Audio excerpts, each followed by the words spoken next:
Picture a future where humanity stands on the brink of the stars, ready to join a galactic community spanning countless worlds, only to be told that our greatest treasure is too dangerous to share. The verdict echoes through the grand chambers of the Galactic Council. Earth's entire biosphere has been declared quarantined.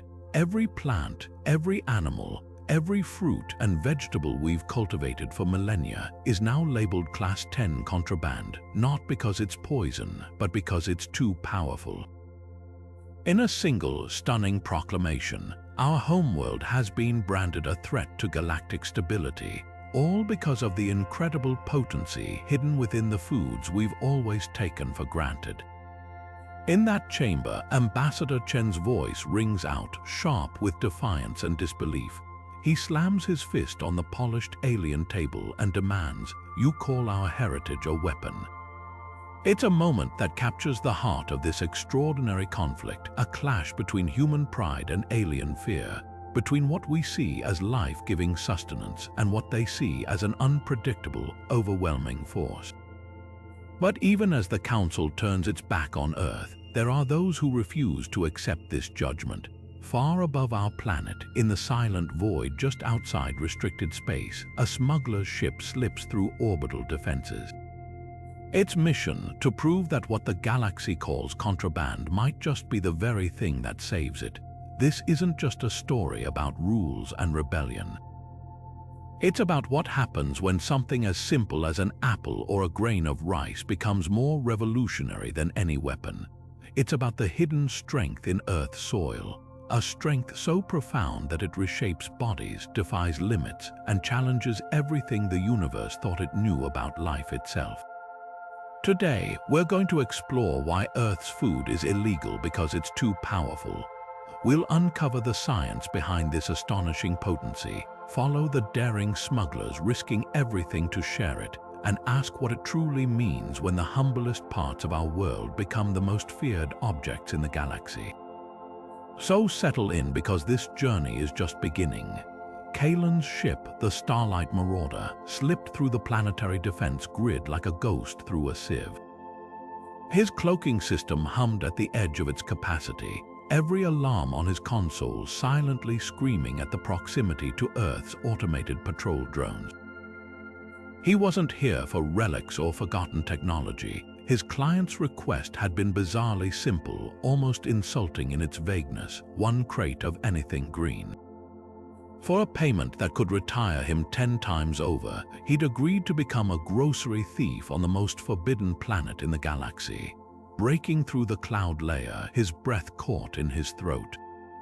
The stories, the Council's warnings, the grainy illegal footage, none of it prepared him for the reality.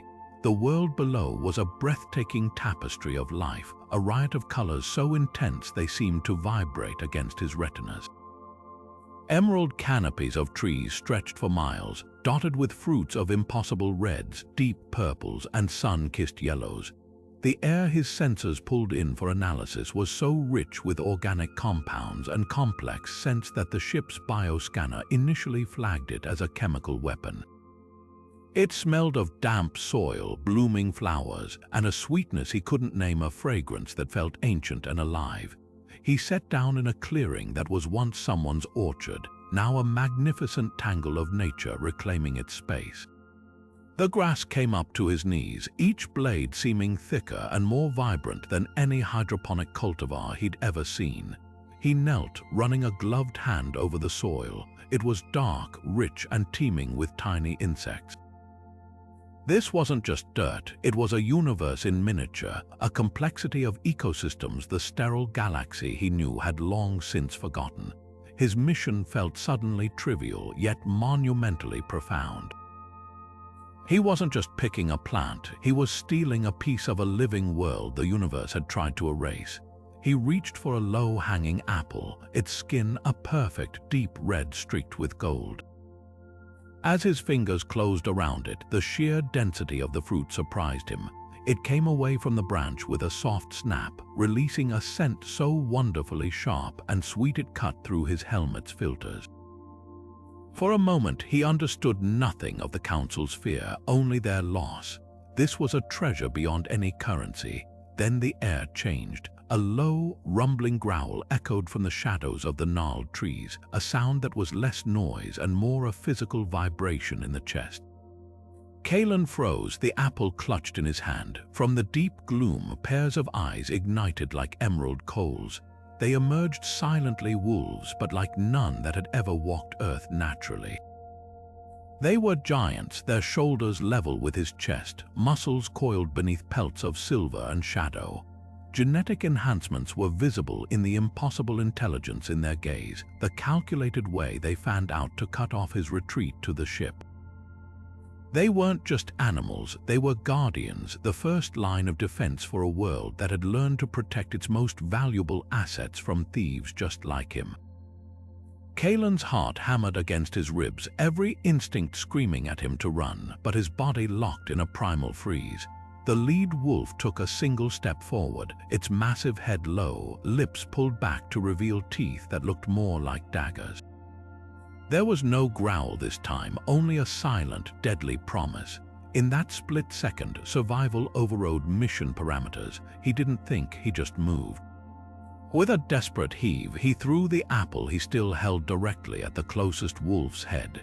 It wasn't meant to injure, but to startle. The fruit hit with a wet thud, and the creature jerked back in surprise, a flicker of confusion in its intelligent eyes. That was all the opening Kaelen needed. He spun and bolted, not toward his distant ship, but deeper into the undergrowth, hoping the thick foliage would slow his pursuers. Thorns tore at his environmental suit, and low branches whipped across his visor.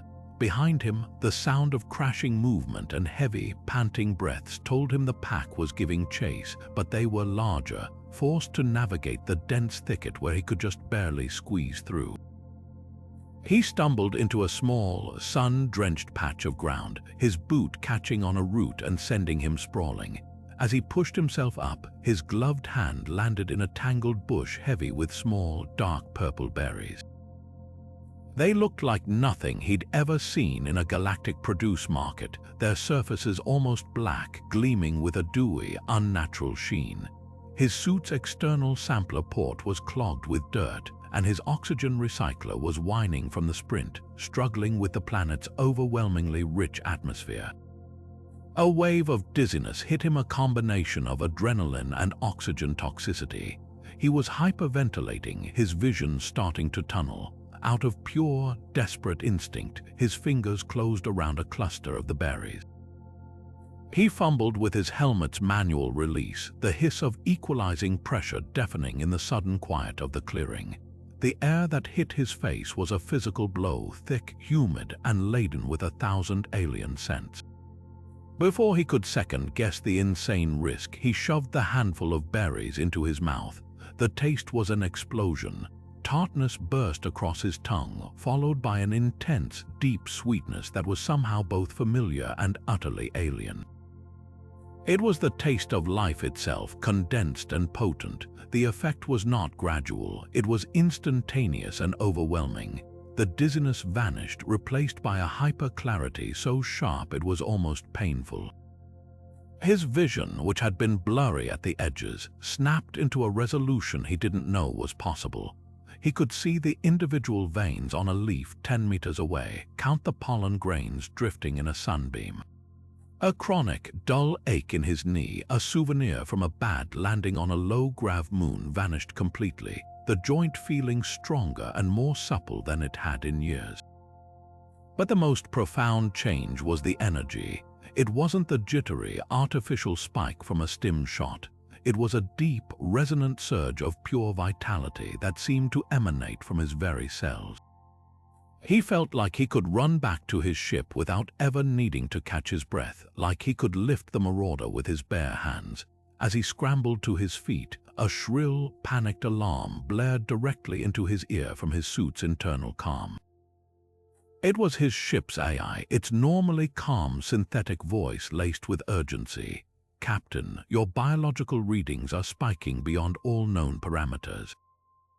Cardiovascular efficiency has increased by 200%, neural activity is off the charts, and cellular regeneration rates are not possible. You have consumed an unregulated, unknown, and highly potent biological substance. Medical protocols advise immediate purging and quarantine. Quarantine. The word echoed in his mind, now sharp and clear. The Council's fear, the Class 10 designation. It wasn't about politics or control, it was about this. This feeling of boundless power, this rewriting of biological limits. They weren't afraid of the food itself, they were afraid of what it could do. A human fed on this world's bounty wouldn't just be healthy, they'd be more enhanced, a species uplifted by its own lunch. He looked back at the berry bush, then at his now empty hand. He hadn't just grabbed contraband, he hadn't just stolen produce. He was holding the key to biological revolution in his cargo hold. The payment from his client was a fortune, but it was suddenly meaningless compared to the true value of what he now possessed. This wasn't a crate of groceries, it was a payload of potential, a shipment of silent, earth-shattering power. As the wolves began to bay in the distance, their cries now more like a warning than a threat, Kaelen didn't run for the trees. He ran for the stars, his mind already charting a course not for his client's anonymous drop point, but for the most shadowy, lucrative black market in the sector. He had a product that would change everything, and he knew exactly where to find a buyer desperate enough or ambitious enough to understand what he was really selling. Xerxes' station hung in the void like a glittering, malignant tumor grown from greed and broken laws. It was a place where credits washed away identities and questions were answered with blaster fire, the perfect cesspool for a man with a crate full of paradise to sell. Kaelen guided the Starlight Marauder into its chaotic docking bay, the ship's hull still smelling faintly of alien soil and wolf musk. Every nerve in his body was still singing from the berry's touch, a constant humming reminder of the power he now carried. He wasn't just a smuggler anymore, he was a courier for a biological superweapon disguised as produce. His contact led him through winding corridors that reeked of recycled air, ozone, and the distinctive metallic scent of species from a dozen different systems. They arrived at a heavy door guarded by two hulking Brutorians whose 4 eyes tracked his every twitch. Inside, the atmosphere was thick with smoke and the low thrum of illicit deals. In the center of it all sat Vorlag, a crime lord whose reputation was built on acquiring the unobtainable. His amphibian skin glistened under the low light, and his large black eyes held the cold emptiness of deep space. A datapad lay before him, displaying a dizzying list of stolen artworks, forbidden tech, and extinct creatures. A menu of misery. Kaelen placed the crate on the table with a thud that seemed too loud for the room. The simple, unassuming wood was a stark contrast to the polished chrome and glimmering treasures surrounding them. He popped the lid. Inside, nestled in a bed of Terran straw, were treasures that made Vorlag's other acquisitions look like trinkets. There were apples with skins like polished gemstones, carrots the color of a molten sunset, and a single, perfect cluster of strawberries that blushed a red so deep it was almost black. The scent that bloomed from the open crate was an impossible wave of life cutting through the station's sterile stench. It was the smell of a world everyone had been taught to fear. Vorlag's long, slender fingers hovered over the bounty, a look of profound skepticism on his alien features. This is the terror that has the entire council in a panic. It looks like farmer's market surplus. His voice was a dry rasp, but greed, as always, overruled caution. He plucked the most perfect strawberry from the bunch, its surface dotted with tiny seeds like miniature stars. With a shrug of disbelief, he bit into it. The effect was not euphoric, it was cataclysmic. Vorlag's body did not relax into pleasure, it seized with it. His back arched violently, his chair screeching against the floor. A guttural, choking sound escaped his throat as his wide eyes rolled back into his head, showing only the whites. For a terrifying second, Kaelen thought he had poisoned the most powerful criminal in the sector, but then the convulsions changed. They became less a seizure and more an awakening.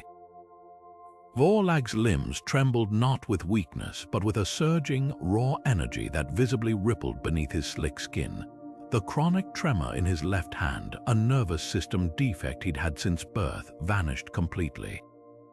He slowly lowered back into his chair, his breathing a series of deep, powerful drafts of air.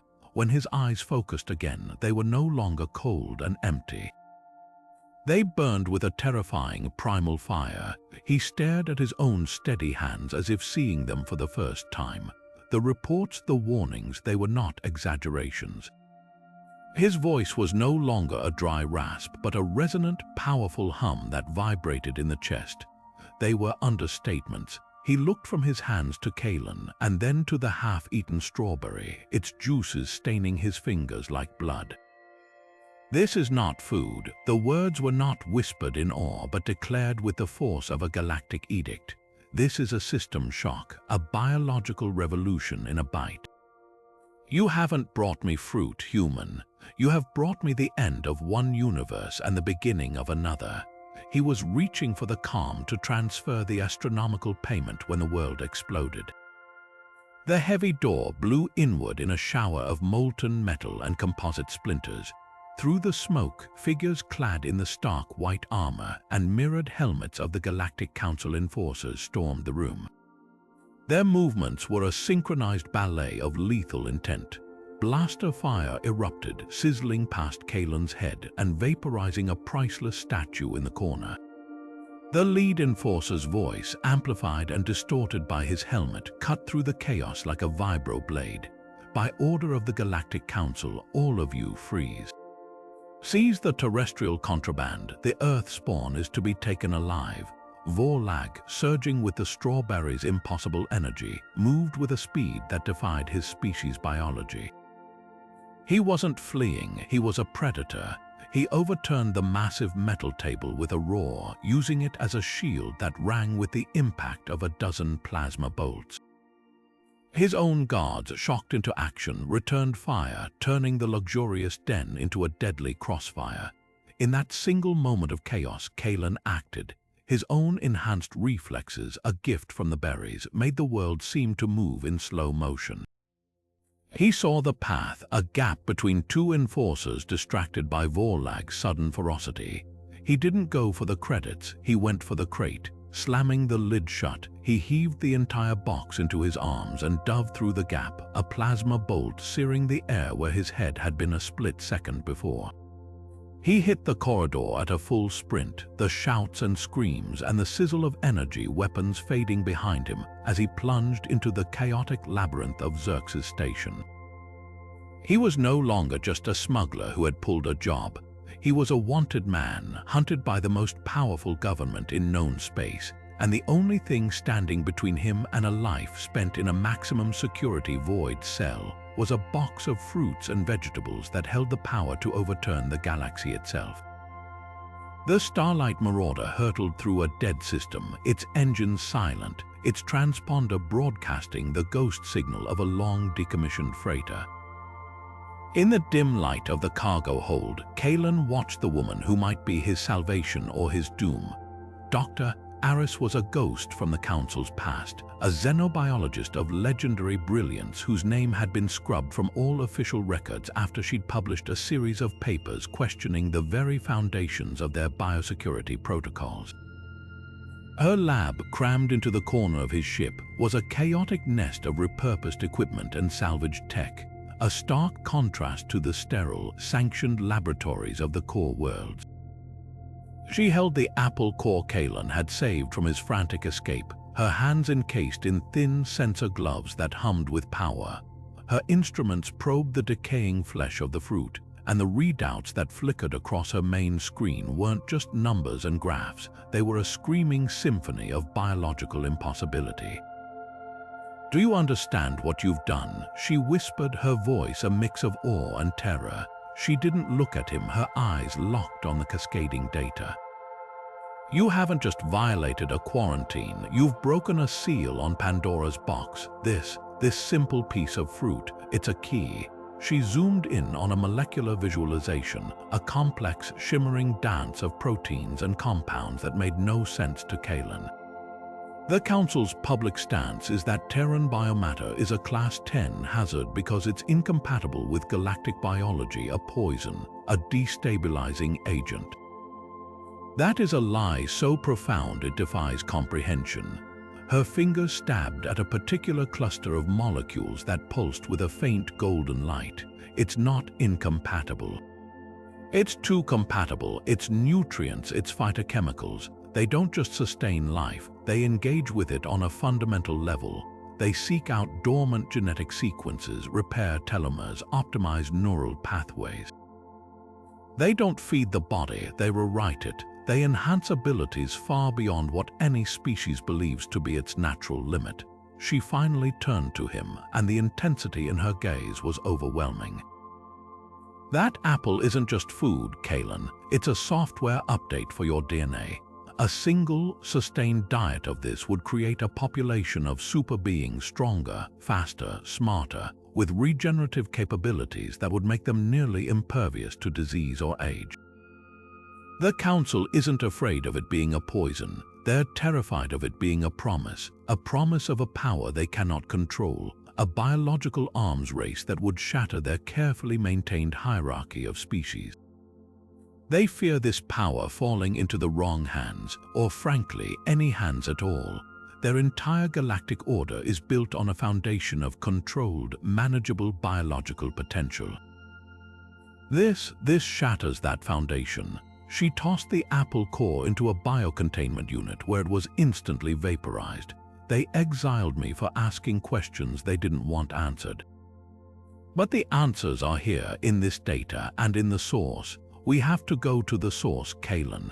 The Council didn't just quarantine Earth. They tried to erase its history, to bury the very knowledge of what its ecosystem can do. But they couldn't get everything. There are archives, hidden repositories of pre-contact human agricultural and genetic research, places the first survey teams missed or deemed unimportant. If we can find one, if we can get the raw, unaltered data on how this all works, we wouldn't just have a crate of apples, we would have the blueprint. We could prove their lies to the entire galaxy. She leaned forward, her fate now inextricably tied to his. Your ship is the only one that's gotten in and out. Help me, this isn't about profit anymore. It's about truth, and truth, it turns out, is the most powerful contraband of all. The Starlight Marauder cut through Earth's atmosphere, a lone speck of defiance returning to the world that birthed it. This time, they weren't landing in a wild orchard, but aiming for the skeletal remains of a place once dedicated to human knowledge. Their destination was the ruins of the Stanford University Library, a site the initial Council survey had catalogued and dismissed as a repository of primitive planetary fiction and obsolete data. Dr.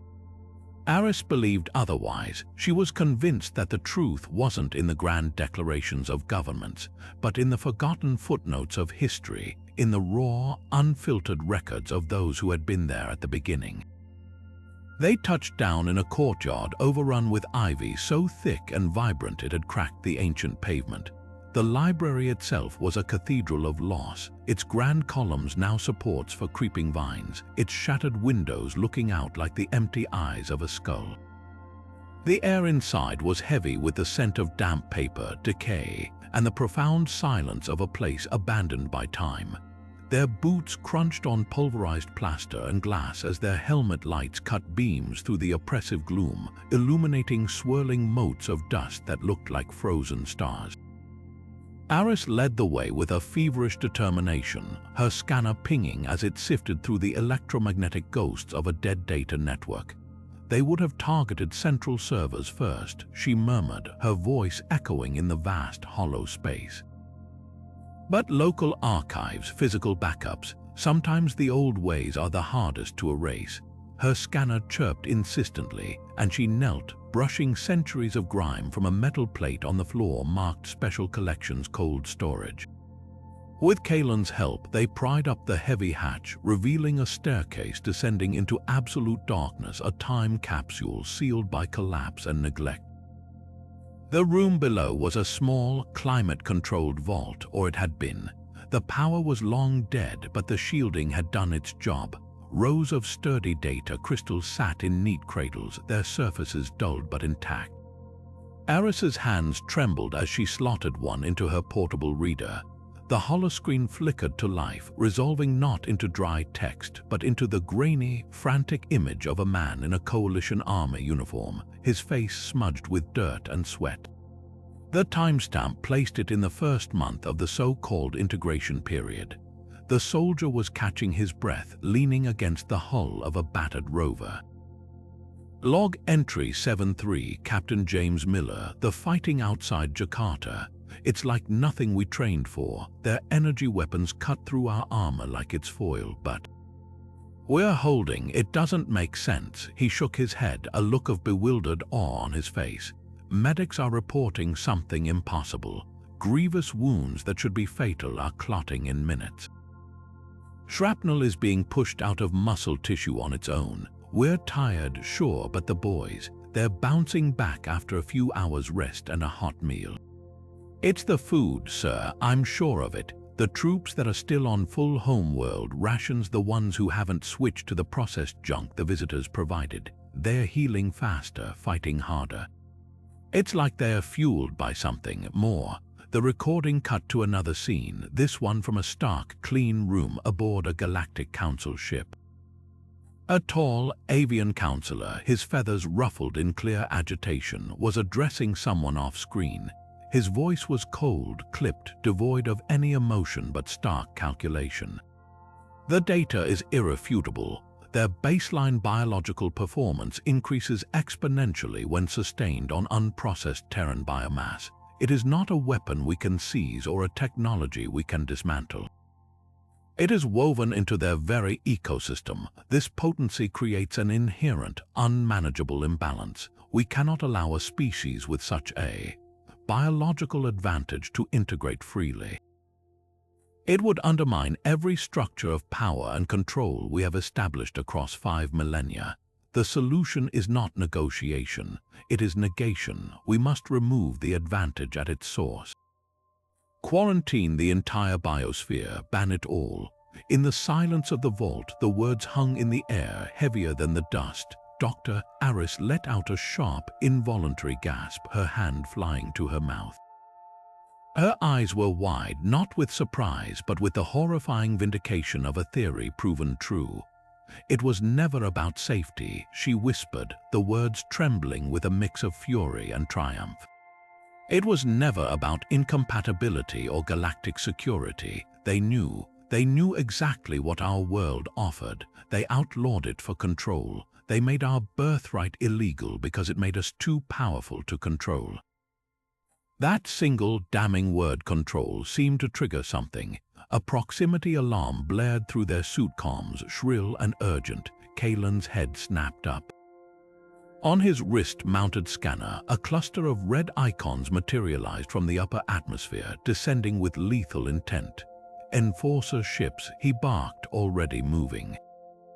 They're here. They must have tracked our atmospheric entry.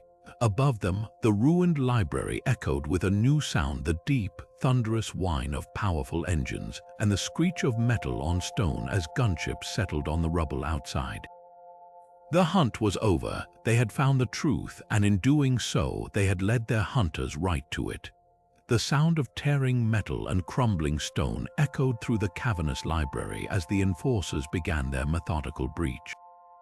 Kaelen slammed the vault hatch shut, but it was a flimsy barrier against their firepower. This way, Aris yelled, her scanner now mapping a path through collapsed bookshelves and fissures in the ancient walls.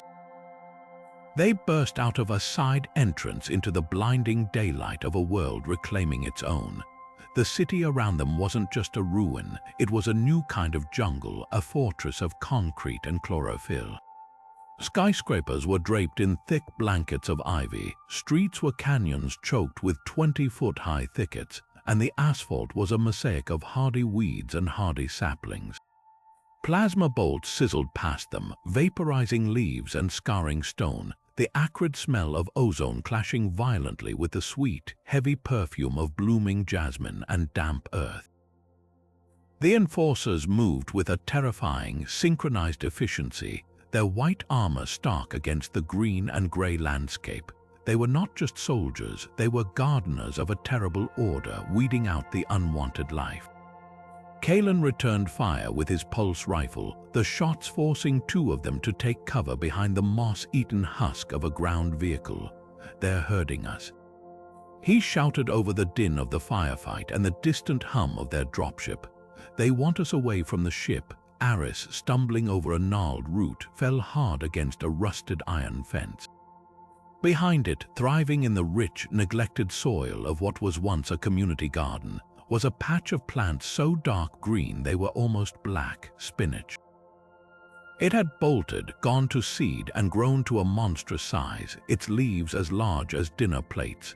A plasma bolt seared the metal fence post beside her head, melting it into molten slag. With no time for thought, only a desperate, primal instinct for survival, she ripped a handful of the leaves from their stems and shoved them into her mouth. The taste was intense, a bitter, metallic explosion of pure vitality. The effect was not the overwhelming surge of power Kaelen had experienced with the berries. It was something far more precise. It was as if a switch had been flipped in her nervous system. Her vision sharpened, her depth perception becoming unnervingly accurate. She could track the individual flight paths of gnats in the air, see the subtle shift in an enforcer's weight that signaled he was about to fire. When the next bolt came, she didn't just duck. Her body flowed out of the way with an effortless, liquid grace she never knew she possessed.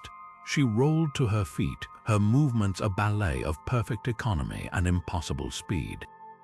She was not stronger, she was infinitely more aware, her mind processing the battlefield with a hyper-clarity that turned chaos into a predictable pattern.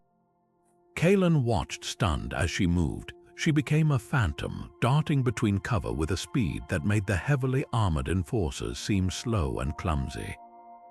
She wasn't just evading, she was anticipating, her body reacting to threats a half-second before they even happened. It was a temporary, terrifying gift, the essence of the plant distilled into pure, fleeting agility. "The bunker," she called out, her voice startlingly calm amidst the storm. "My scans showed a maintenance entrance 50 meters north. It's our only chance."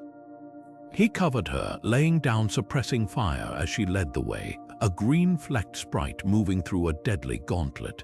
As they ran, leaping over fissures and ducking under low-hanging vines, the sheer, horrifying scope of their pursuit crashed down on him. This wasn't a simple arrest. The resources deployed, the relentless determination. It was a scorched earth policy. He looked back at the enforcers, their weapons systematically targeting not just them, but the data vault they had just left. They were slagging the entrance, ensuring nothing else could be retrieved.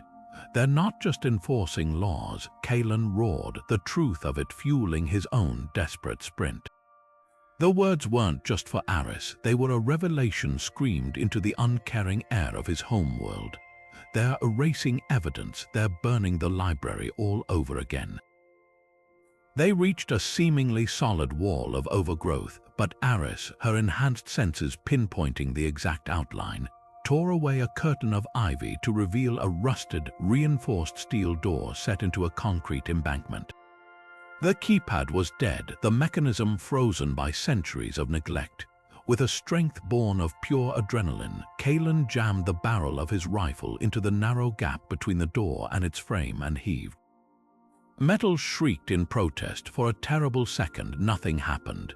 Then, with a groan that seemed to come from the earth itself, the door gave way, swinging inward into impenetrable darkness. They tumbled through the opening just as a plasma bolt meant for them impacted the doorframe, spraying them with molten concrete and metal. Kaelen grabbed the inner handle and pulled with every ounce of his strength, his muscles screaming. The heavy door swung shut with a final, deafening boom, sealing them in a silence so absolute it was louder than the battle outside. The only sound was their own ragged breathing and the distant, furious pounding on the other side of a foot of solid wartime steel. They were safe for now, buried in the forgotten bones of the world they were fighting to prove ever existed. The silence inside the bunker was a physical weight, thick with the dust of centuries and the fading adrenaline of their escape. Their helmet lights cut weak cones through the absolute dark, illuminating a scene frozen in time. This was no simple maintenance tunnel. It was a laboratory, a secret buried beneath the library for a reason. Banks of ancient, dust-shrouded computers line the walls, their screens dark but their casings still solid.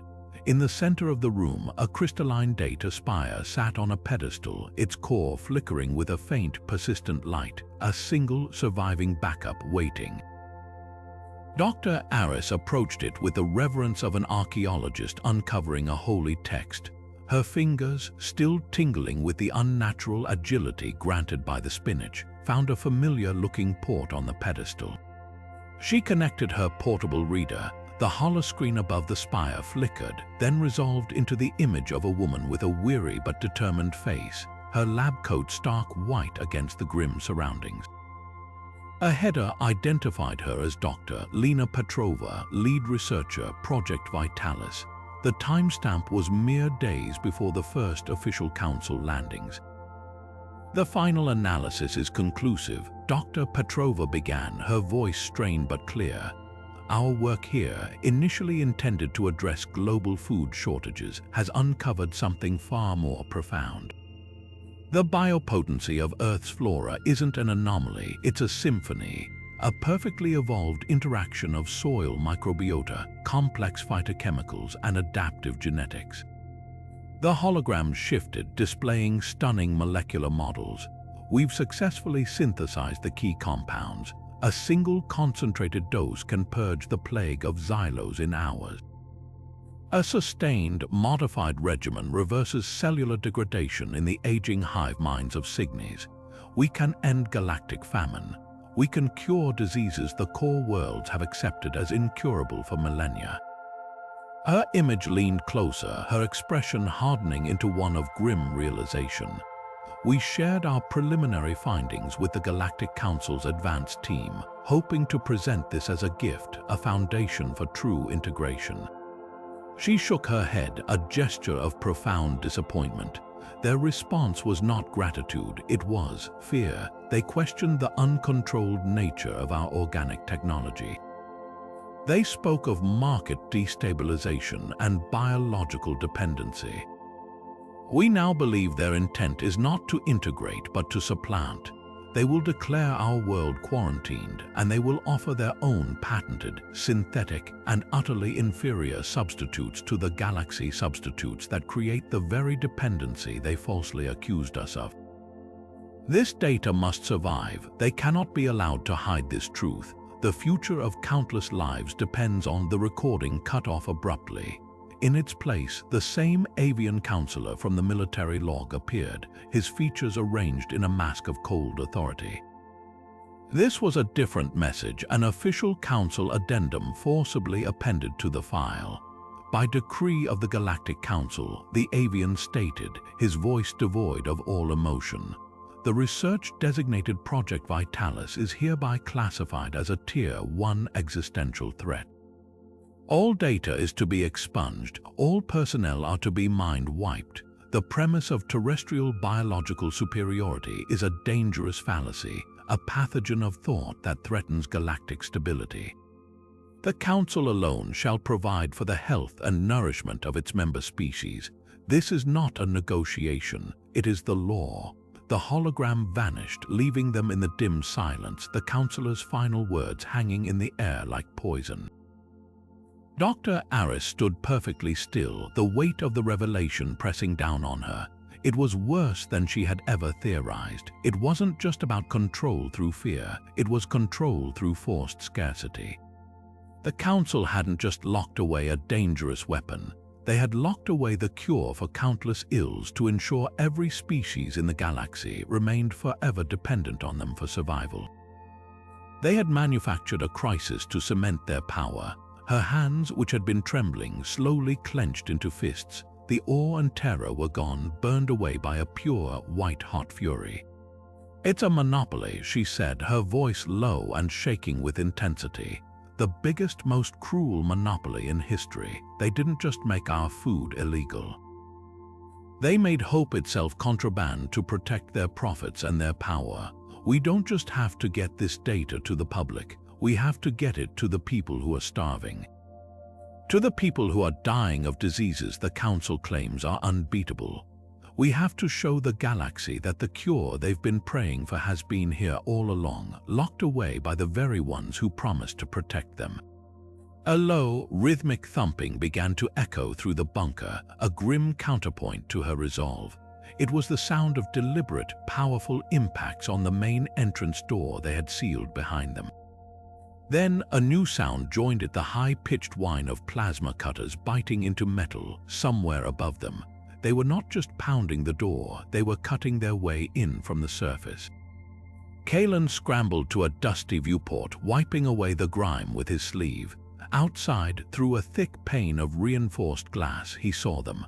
White armored figures were moving with methodical precision, setting up a perimeter of shimmering energy pylons that sealed off the entire block. Another dropship hovered overhead, its searchlight sweeping the area. They were surrounded, buried alive with the truth, and the gardeners of the Galactic Order were outside, ready to burn out the roots for good. The rhythmic pounding from above had become a constant, maddening drumbeat against the thick steel of the bunker door, each impact sending a fine shower of rust and dust drifting down from the ceiling. Time was a resource they had just run out of. Dr. Aris's eyes were fixed on the flickering holoscreen, scrolling through the damning Council addendum that had been forcibly attached to Dr. Petrova's hopeful research. Her expression was no longer one of fear, but of cold, calculated fury. They turned a gift into a crime, she stated, her voice flat and hard.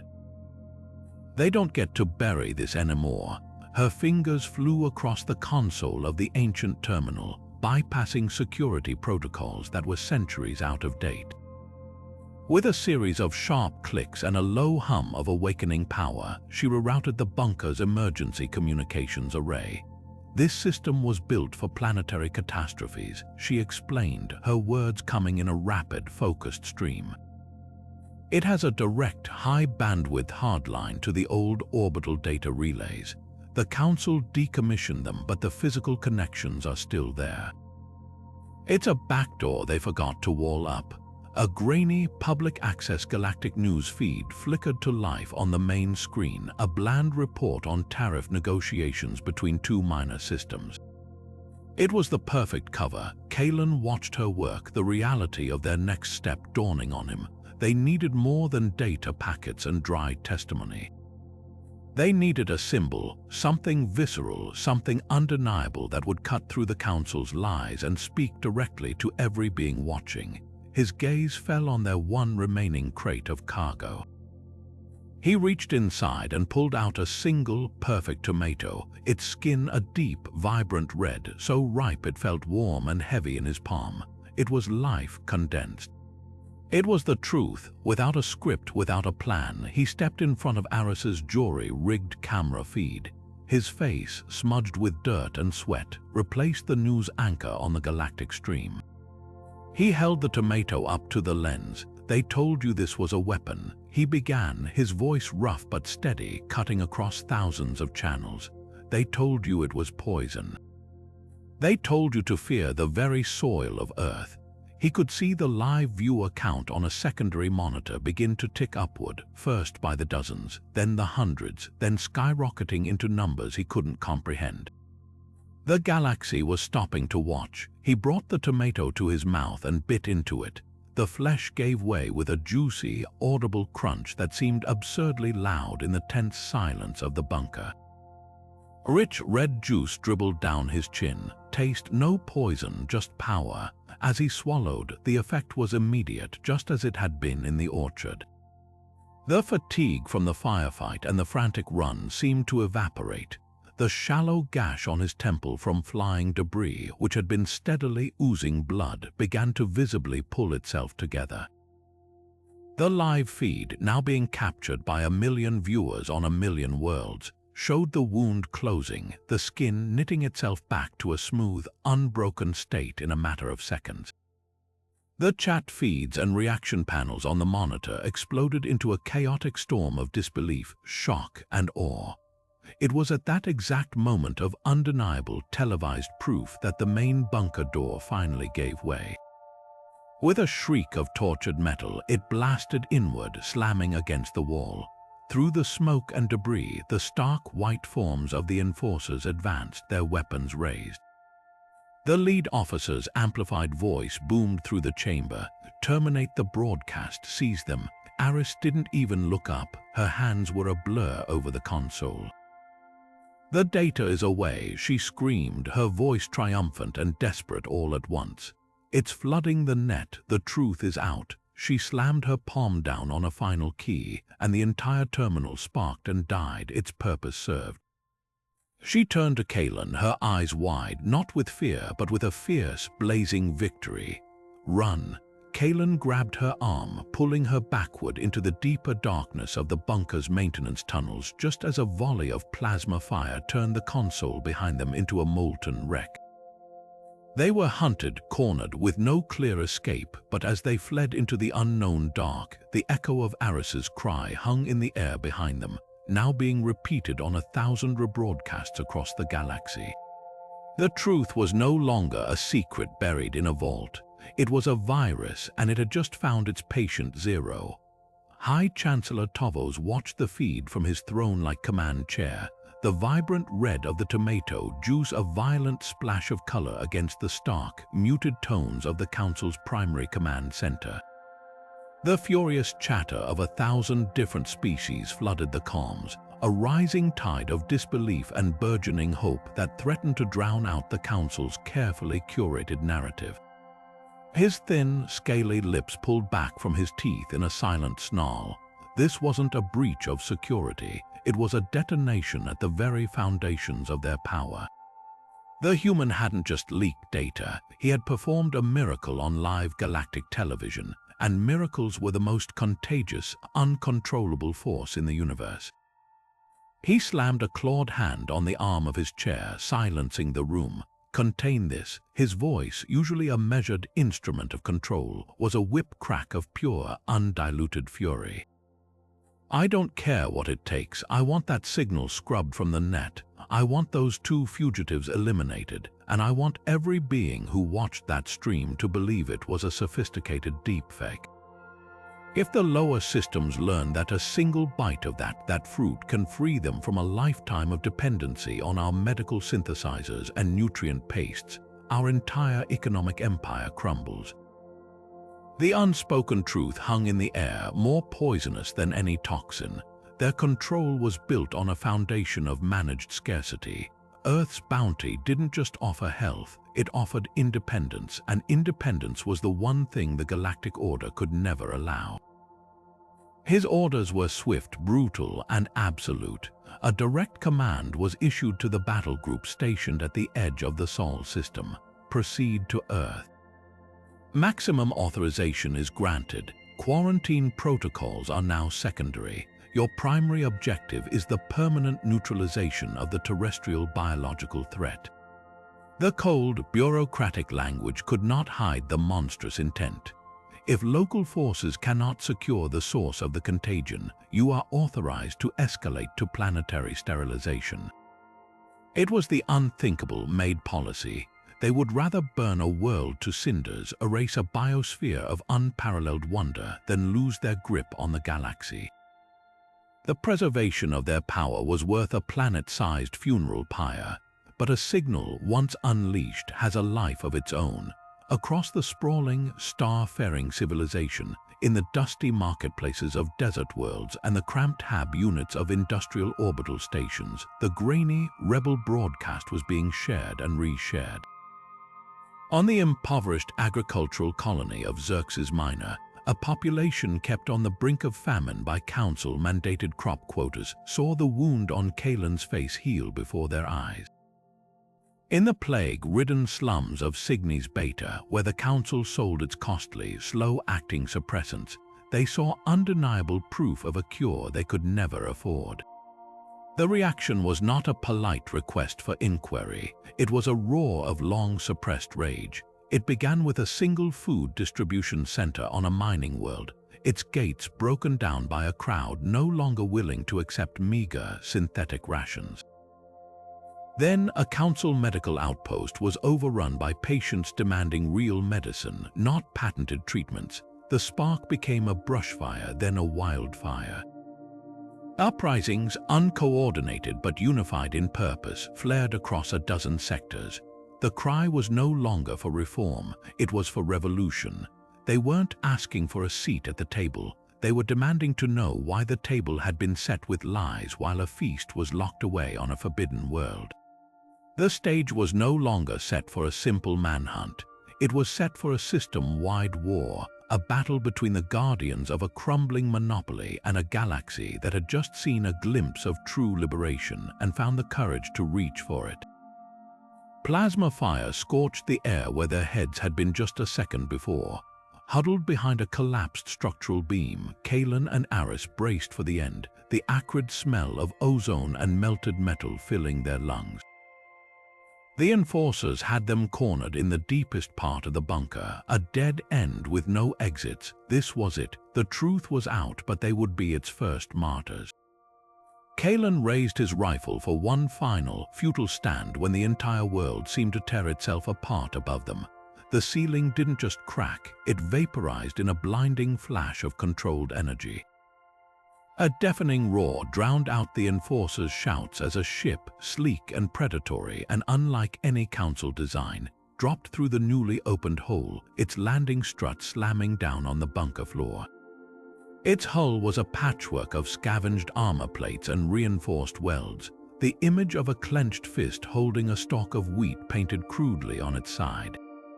The ramp dropped before the ship had even settled, and a figure stood silhouetted against the interior light, a heavy plasma cannon braced on her hip.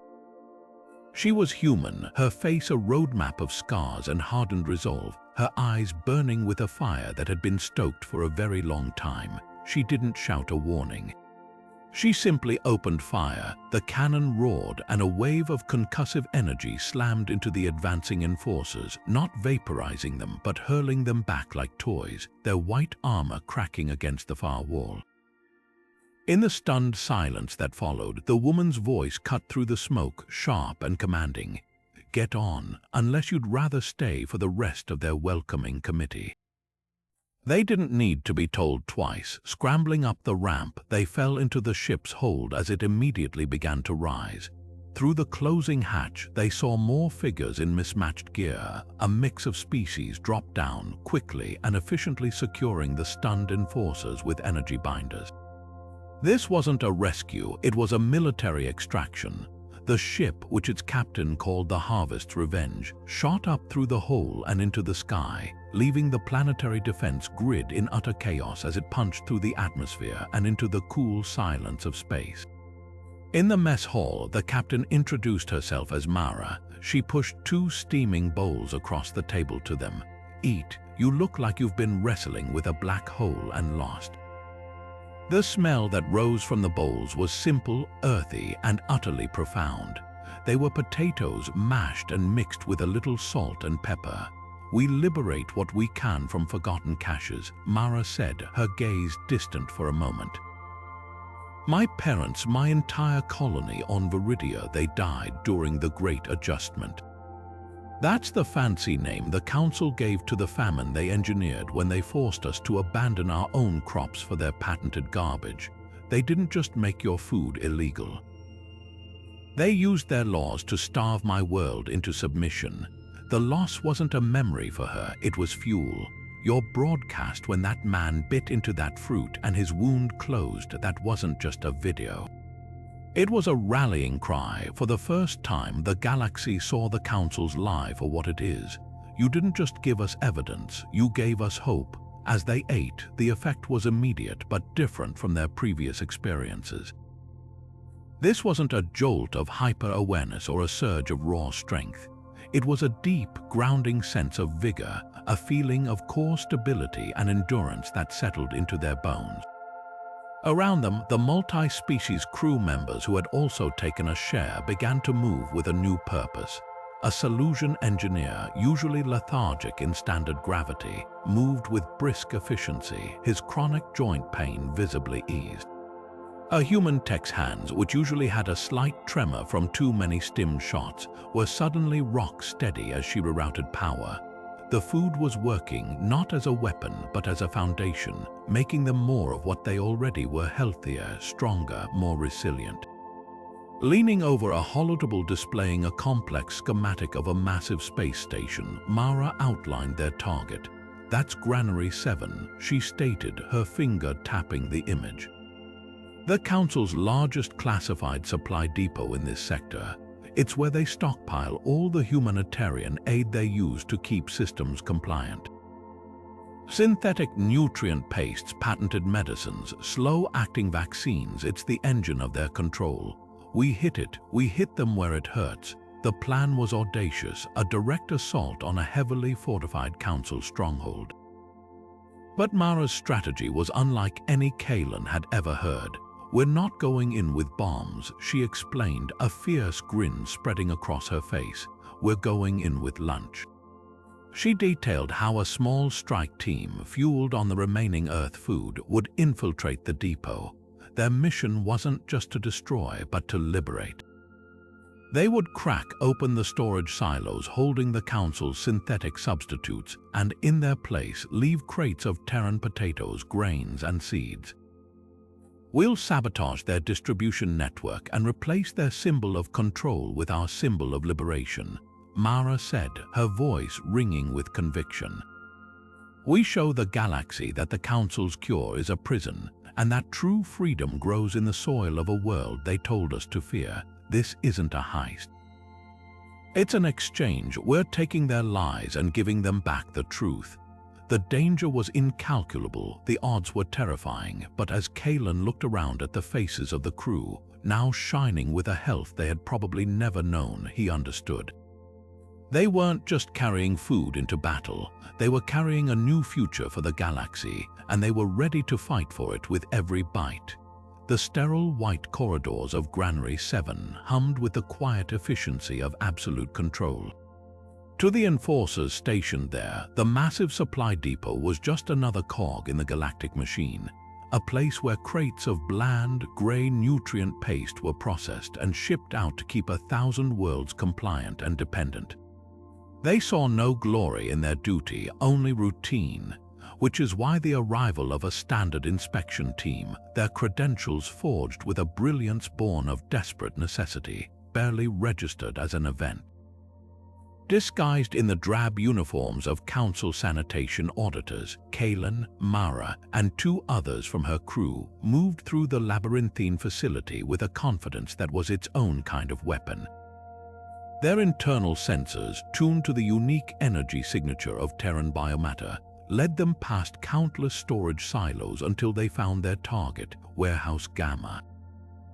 The doors hissed open to reveal a sight that was both awe-inspiring and stomach-churning.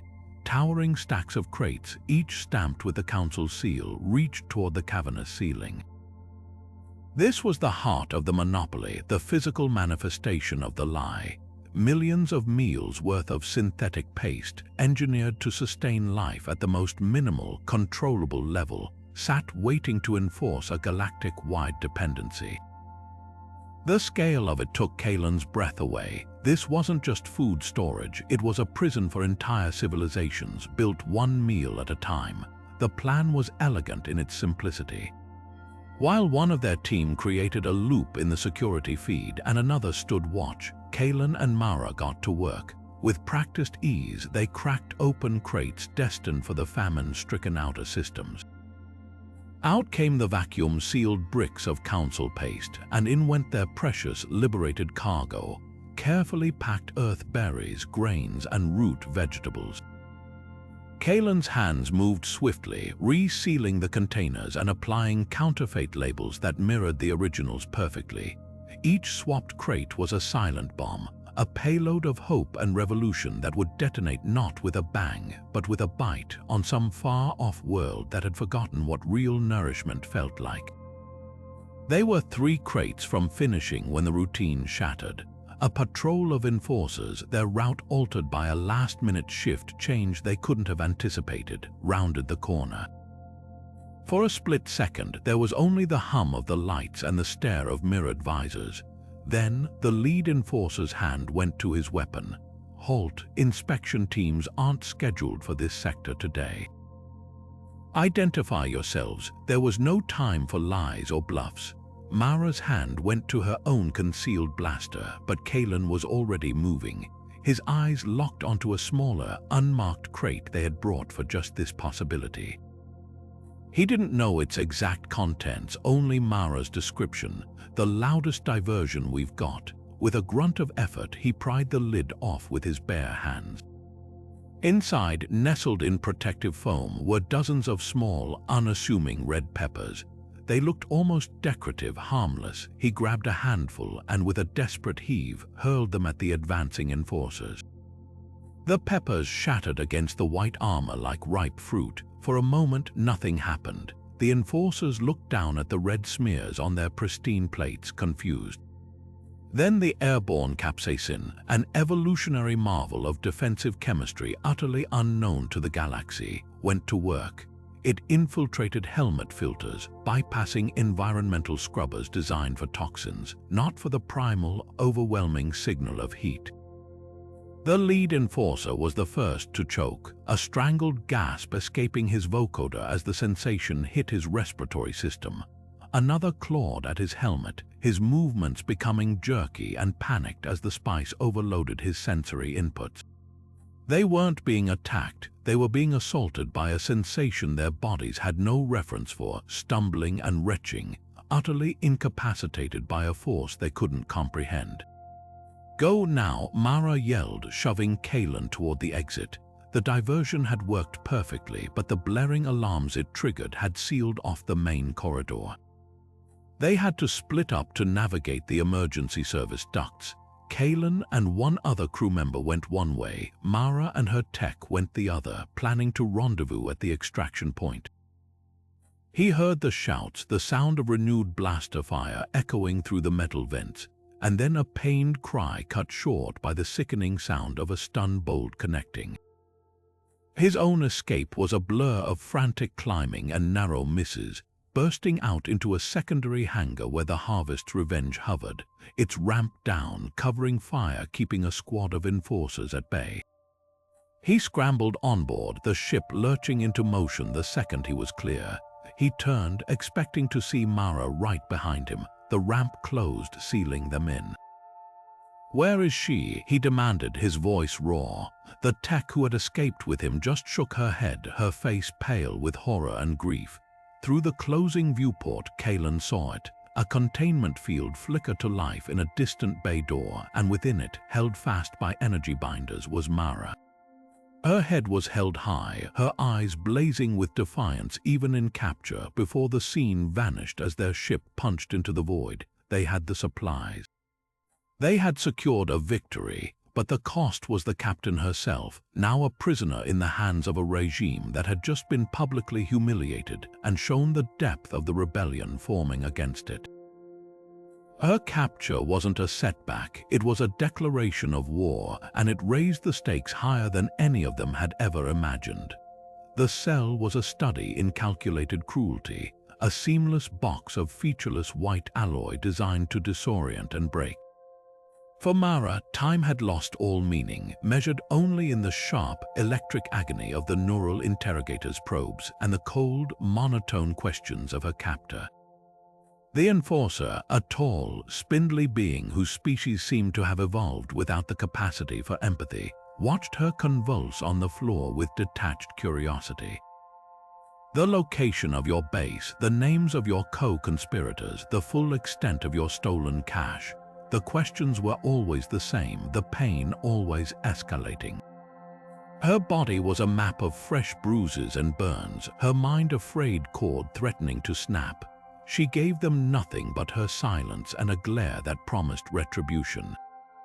Her only reprieve came in the form of a different guard, a hulking Brutorian whose 4 eyes never quite met those of the lead interrogator. He would bring her a bland nutrient slurry, the standard council prisoner fare, but his movements were always just a little too slow, his massive body often blocking the view of the camera. One time, as he clumsily handed her the bowl, a single, papery white clove tumbled from his sleeve into the gruel. His bottom two eyes flicked down to it, then back to her, a silent message passing between them.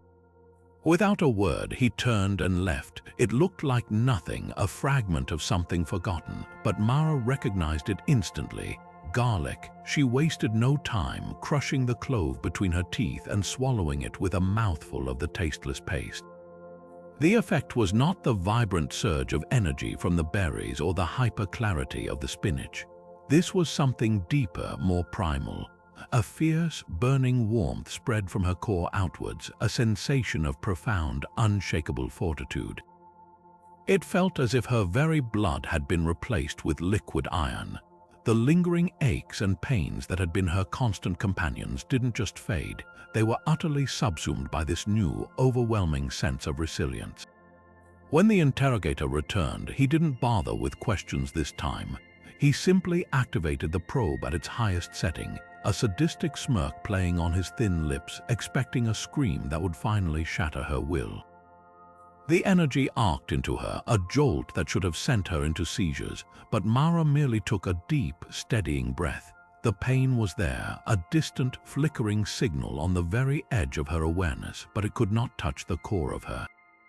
It was like hearing a thunderstorm from deep within a fortified bunker. She slowly lifted her head, and for the first time, a genuine, terrifying smile spread across her battered face. "Is that all you have?" she asked, her voice calm and strong, devoid of any strain. "I've had worse from a stubbed toe." The interrogator's smirk vanished, replaced by a look of stunned confusion. He increased the power, the machine whining in protest. Still, Mara sat upright, her posture relaxed, her eyes locked on his, reflecting not pain but a bottomless pit of defiance.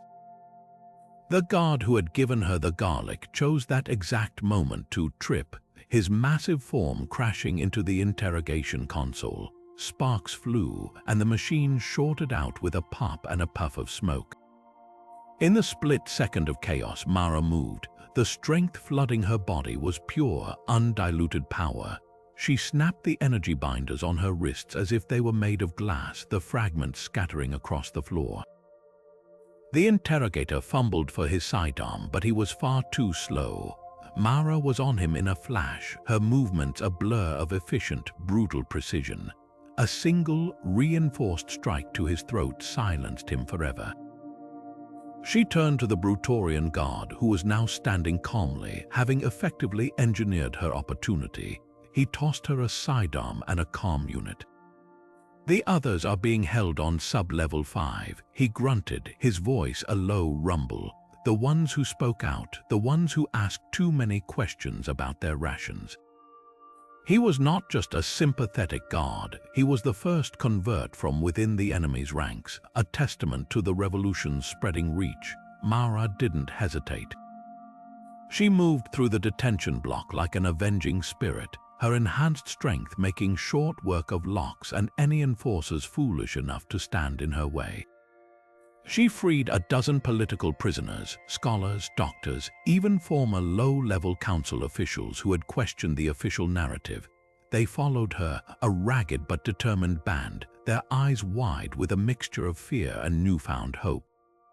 At a comms terminal, Mara patched through to the Harvest's Revenge, her voice crackling with authority and the raw power of the earth-born strength coursing through her. "Their fear is our strength," she transmitted, the signal bouncing off relays destined for every hidden receiver in the sector. They built their empire on lies, and now its foundation is cracking. "Meet at the rendezvous point. We don't just hide anymore. We strike at the heart of the council. We take back what's ours." The message was no longer a call to resist. It was a declaration of open war, and the first target was their own captured allies waiting in the dark. The news of the Granary 7 raid and Mara's impossible escape from a maximum security cell spread through the undernets of the galaxy, not as text or data, but as a feeling, a low, resonant hum of potential that was slowly becoming a roar. On the dusty, wind-scoured colony world of Tharsis Prime, that feeling was a distant rumor, a whisper drowned out by the more immediate sound of empty stomachs and the dry, hacking coughs that never seemed to leave the prefabricated hab unit. Generations had lived and died under the red sun, their survival utterly dependent on the monthly council dropship that delivered their meager ration of fortified nutrient paste. It was a life of managed scarcity, of being perpetually almost full, almost healthy, a state of existence carefully calibrated to prevent both death and the energy required to truly revolt. The harvest's revenge descended into this atmosphere of quiet despair like a promise made solid. There was no grand announcement, no call to arms broadcast over public channels. The revolution, they had learned, was not always won with blasters but with sustenance. Kaelen and a small team, their ship hidden in a deep canyon, moved under the cover of a dust storm, carrying crates they had risked everything for. Their contact was a local medic named Elara, whose defiance was measured in the secret files she kept of children whose growth was stunted and elders who faded away too soon, their bodies weakened by a diet devoid of true nourishment. They met in a forgotten maintenance shed at the edge of the settlement, the howling wind masking their presence. When Kaelen pried open a crate, the air in the dusty shed changed. It was filled with a scent most of the colonists had only ever heard of in forbidden stories, a bright, citrusy fragrance that was the very antithesis of their gray, paste-based existence. Oranges, they were small, some slightly misshapen, but their color was a shocking, vibrant orange that seemed to glow in the dim light. Elara's hands trembled as she took one, her eyes wide with something between fear and awe. "Is it safe?" she asked, the years of council propaganda a hard habit to break. Kaelen simply took one himself, peeling it with his fingers. The spray of essential oils filled the air and he offered her a segment. "It's not just safe," he said, his voice soft. "It's what's missing." The moment the first sweet, tangy flesh touched the tongues of the starving colonists, it was as if a circuit, long disconnected, had been completed. The effect was not the dramatic, instantaneous healing of a battle wound. It was something deeper, more fundamental. The children, usually listless and quiet, felt a surge of natural energy that had them laughing and chasing each other in the dust, their pallor replaced by a healthy flush. An elder woman, whose hands had been too weak to grip her own spoon for months, found the strength not only to feed herself but to stand without assistance, her chronic joint pain receding like a forgotten tide. It was a young girl, no more than 8 years old, who gave voice to the dawning horror and anger that was sweeping through the crowd. She held a segment of orange in her small hand, its juice dripping down her wrist. She looked up at Kaelen, her eyes clear and sharp, no longer clouded by the mild nutrient deficiencies that had been her constant reality. "It tastes like being alive," she said, her brow furrowed in confusion. "Why did they keep this from us?" That simple, innocent question landed with the force of a tectonic shift. It wasn't an accusation shouted by a rebel, but a genuine, heartbreaking inquiry from a child who could not comprehend the cruelty of the answer. It crystallized the abstract concept of control into something tangible and monstrous. The council hadn't just denied them a treat, they had denied them vitality itself. They had chosen to let generations live in a state of muted half-health to ensure their complacency. The anger that followed was quiet, cold, and absolute. It wasn't a mob mentality, it was a collective decision. The farmers took up their heavy tools, the mechanics seized their hydraulic cutters, and the medics armed themselves with bone saws. They moved as one organism toward the Council's orbital relay station, the symbol of their subjugation that stood on a hill overlooking the colony. The handful of overseers, so used to dealing with a malnourished and apathetic population, were utterly unprepared for the wave of well-fed, clear-eyed fury that crashed over their perimeter. The revolt was swift and brutal. The news of Tharsis Prime's liberation, transmitted from the captured relay, did not simply spread, it ignited a chain reaction. On a dozen other worlds, the story was the same. The undeniable, visceral proof, a child's laughter, an elder's regained strength, was a weapon against which the Council's lies had no defense. Uprisings flared like supernovas across the sector map. Faced with a galaxy now screaming for the truth with one unified voice, the Council had only one card left to play. From the core worlds, they deployed their final solution. The Obsidian Guard, their most elite, most ruthless enforcers, bio-augmented and psychologically conditioned for absolute obedience. Their orders were not to pacify but to purge. The stage was no longer set for a rebellion, but for a climactic confrontation that would decide, once and for all, whether the galaxy would be fed or subjugated. Suddenly, the uprising had a face, and it was Chancellor Tavos's, projected onto every screen in the settled galaxy. He stood in the stark, austere opulence of the Council's central command, his scaly features arranged in an expression of paternal disappointment. The recent acts of biological terrorism cannot and will not be tolerated, he began, his voice a silken threat. This Terran contagion is a plague of sedition masquerading as sustenance. It promises strength but delivers only chaos and the collapse of galactic order. He paused, letting the weight of his next words settle over 1,000,000 worlds. Therefore, the Council issues this final ultimatum. All stolen terrestrial biomatter is to be surrendered immediately. All acts of rebellion will cease. Comply and order will be restored, defy us. His eyes narrowed to cold, reptilian slits. And we will have no choice but to enact a Class 12 planetary sanitization protocol.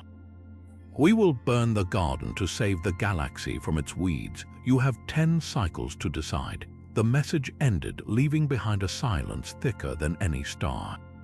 A Class 12, it was the cold, bureaucratic term for turning a living world into a glassy, radioactive tomb. The threat was absolute, and for a moment it seemed to suck the very air from the revolution. Hope, so recently born, flickered on the brink of extinction, smothered by the unimaginable scale of the Council's resolve.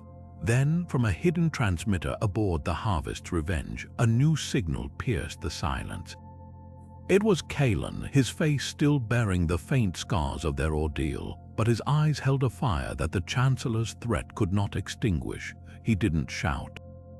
He didn't rage, he simply held up a single, perfect apple, its skin gleaming under the ship's lights. "You speak of order, Chancellor," he said, his voice calm and clear, carrying across the light years. "But your order is built on starvation. You speak of safety, but your safety requires ignorance." He brought the apple to his mouth and took a slow, deliberate bite. The crisp, audible crunch was a sound of pure, defiant life. "You threaten to erase a world because you cannot control the truth it grows from its soil," he continued, chewing thoughtfully. "But you can't kill an idea, and you can't sterilize a planet's bounty from the memory of the galaxy. You have laws, Chancellor. The Galactic Charter, Article 1. Any species denied fair representation may petition for open discourse under the gavel of reason." He paused, letting the archaic statute hang in the air, a forgotten clause from a more idealistic time, buried deep within Council's own legal framework. "I invoke that right, not for our species, but for our world, for its right to exist. I challenge you, Chancellor Tavos. Debate me here now on Open Channel. Let the galaxy hear your reasons for annihilation, and let them hear our defense, unless you're afraid the truth isn't on your side." The audacity of the move was breathtaking. He wasn't fighting with weapons or ships. He was fighting with the Council's own rulebook, using their love of procedure and spectacle against them. To refuse would make Tavos look like a tyrant afraid of words. To accept would give the revolution a platform unlike any other. After a tense, silent hour, the Council's response came. The venue would be a neutral orbital platform. The topic, the fate of Earth. The entire galaxy would be watching. The battlefield was no longer a dusty colony or a storage depot. It was about to become a stage, and the fate of a world would be decided not by fleets but by arguments. The neutral orbital station hung in the void between stars, a crystalline jewel of diplomacy that felt more like a gladiatorial arena. Every camera in the known universe was focused on the central chamber, where Chancellor Tavos, resplendent in his formal council robes, stood opposite Kaelen, who wore the simple, practical gear of a freighter captain. The contrast was stark, a visual representation of the chasm between their worlds. Tavos began not with a logical argument, but with a well-rehearsed performance of fear. His voice, amplified and translated across 1,000 networks, dripped with paternal concern. "Look at the chaos it has already unleashed," he proclaimed, gesturing to a holographic display that showed edited clips of the uprisings, framed not as liberation but as savage riots. Uprisings, the breakdown of civil order, the very fabric of our society tearing at the seams. This is not nourishment, it is a contagion of ambition. This power does not uplift, it corrupts. It makes beings believe they are more than they are, that the rules do not apply to them. It is the same primal force that has driven your species to war amongst themselves for millennia. You bring this sickness to our door and call it a gift. The accusation hung in the air, a masterful piece of propaganda designed to trigger deep-seated galactic anxieties about unchecked power and human unpredictability. For a moment, the sheer weight of the Council's narrative machinery seemed poised to crush their fragile cause. Then Kaelen stepped forward. He didn't shout. He didn't need to. In his hand, he held a simple, unassuming carrot, its earthy orange a vibrant rebuttal to Tavos' sterile theatrics. "You speak of corruption, Chancellor," Kaelen said, his voice calm but carrying to every corner of the room. "But you confuse the tool with the hand that wields it. This did not cause wars." He held the carrot aloft, turning it slowly so the light caught its skin. "Your greed caused wars, your need for control, your system of enforced scarcity and dependence. That is the true sickness. This," he said, his voice softening with a profound conviction, "this can end them." A galaxy that is well-fed, truly well-fed, is a galaxy that is healthy. A healthy galaxy has no need for the wars you manufacture to maintain your balance of power. The chamber was utterly silent. Tavos scoffed, a dry, dismissive sound. "Pretty words from a smuggler and a thief. You ask us to risk galactic stability on a philosophy and aid a root vegetable." "Then prove me wrong," Kaelen challenged, his gaze locking onto the Chancellor. "If it is so dangerous, so corrupting, then you take the first bite. Show the galaxy your fortitude, prove your belief in the weakness of our contagion." A flicker of something not fear, but profound disgust passed over Tavos' features. The idea of consuming something so raw, so uncontrolled, so utterly alien was clearly anathema to him. He recoiled slightly, a gesture that was caught and magnified by every camera. "I will not partake in your biological recklessness," he stated coldly, his tone implying that to do so would be to descend to the level of an animal. The refusal was a critical mistake. It revealed the core of the Council's hypocrisy, a fear not of the thing itself, but of its effects on their meticulously constructed hierarchy. They could not allow themselves to be enhanced, to be equaled. Seeing his opening, Kaelen didn't press the Chancellor further. Instead, he turned his back on him, a gesture of stunning disrespect that gasps echoed through the chamber. He walked slowly toward the assembled delegates and journalists, his eyes scanning the crowd. His gaze fell upon an elderly delegate from a fringe system, a woman whose species was known for their short, sickness-plagued lifespans. She was strapped into a hovering anti-grav chair, her breathing labored, her skin pulled taut and gray over delicate bones. A medical monitor on the chair's arm flashed a steady, weak rhythm. She was, by all accounts, dying, a fact the Council had tolerated as the natural order of things. Kaelen knelt beside her, his voice gentle. "Will you accept a gift from Earth?" he asked. The woman's large, luminous eyes studied him, then the humble vegetable in his hand. With a trembling, skeletal limb, she gave a faint, almost imperceptible nod. With care, Kaelen broke off a piece of the carrot and placed it in her hand. The entire galaxy watched, breath held, as she lifted it to her mouth with an immense effort and began to chew. The effect was not the explosive surge a younger body might experience, but a profound and visible restoration. Color flooded back into her gray skin in a wave, a healthy, vibrant hue she probably hadn't known in decades. Her labored, rattling breaths deepened into smooth, easy drafts of air. The medical monitor on her chair stopped its weak flashing and began to pulse with a strong, steady green rhythm.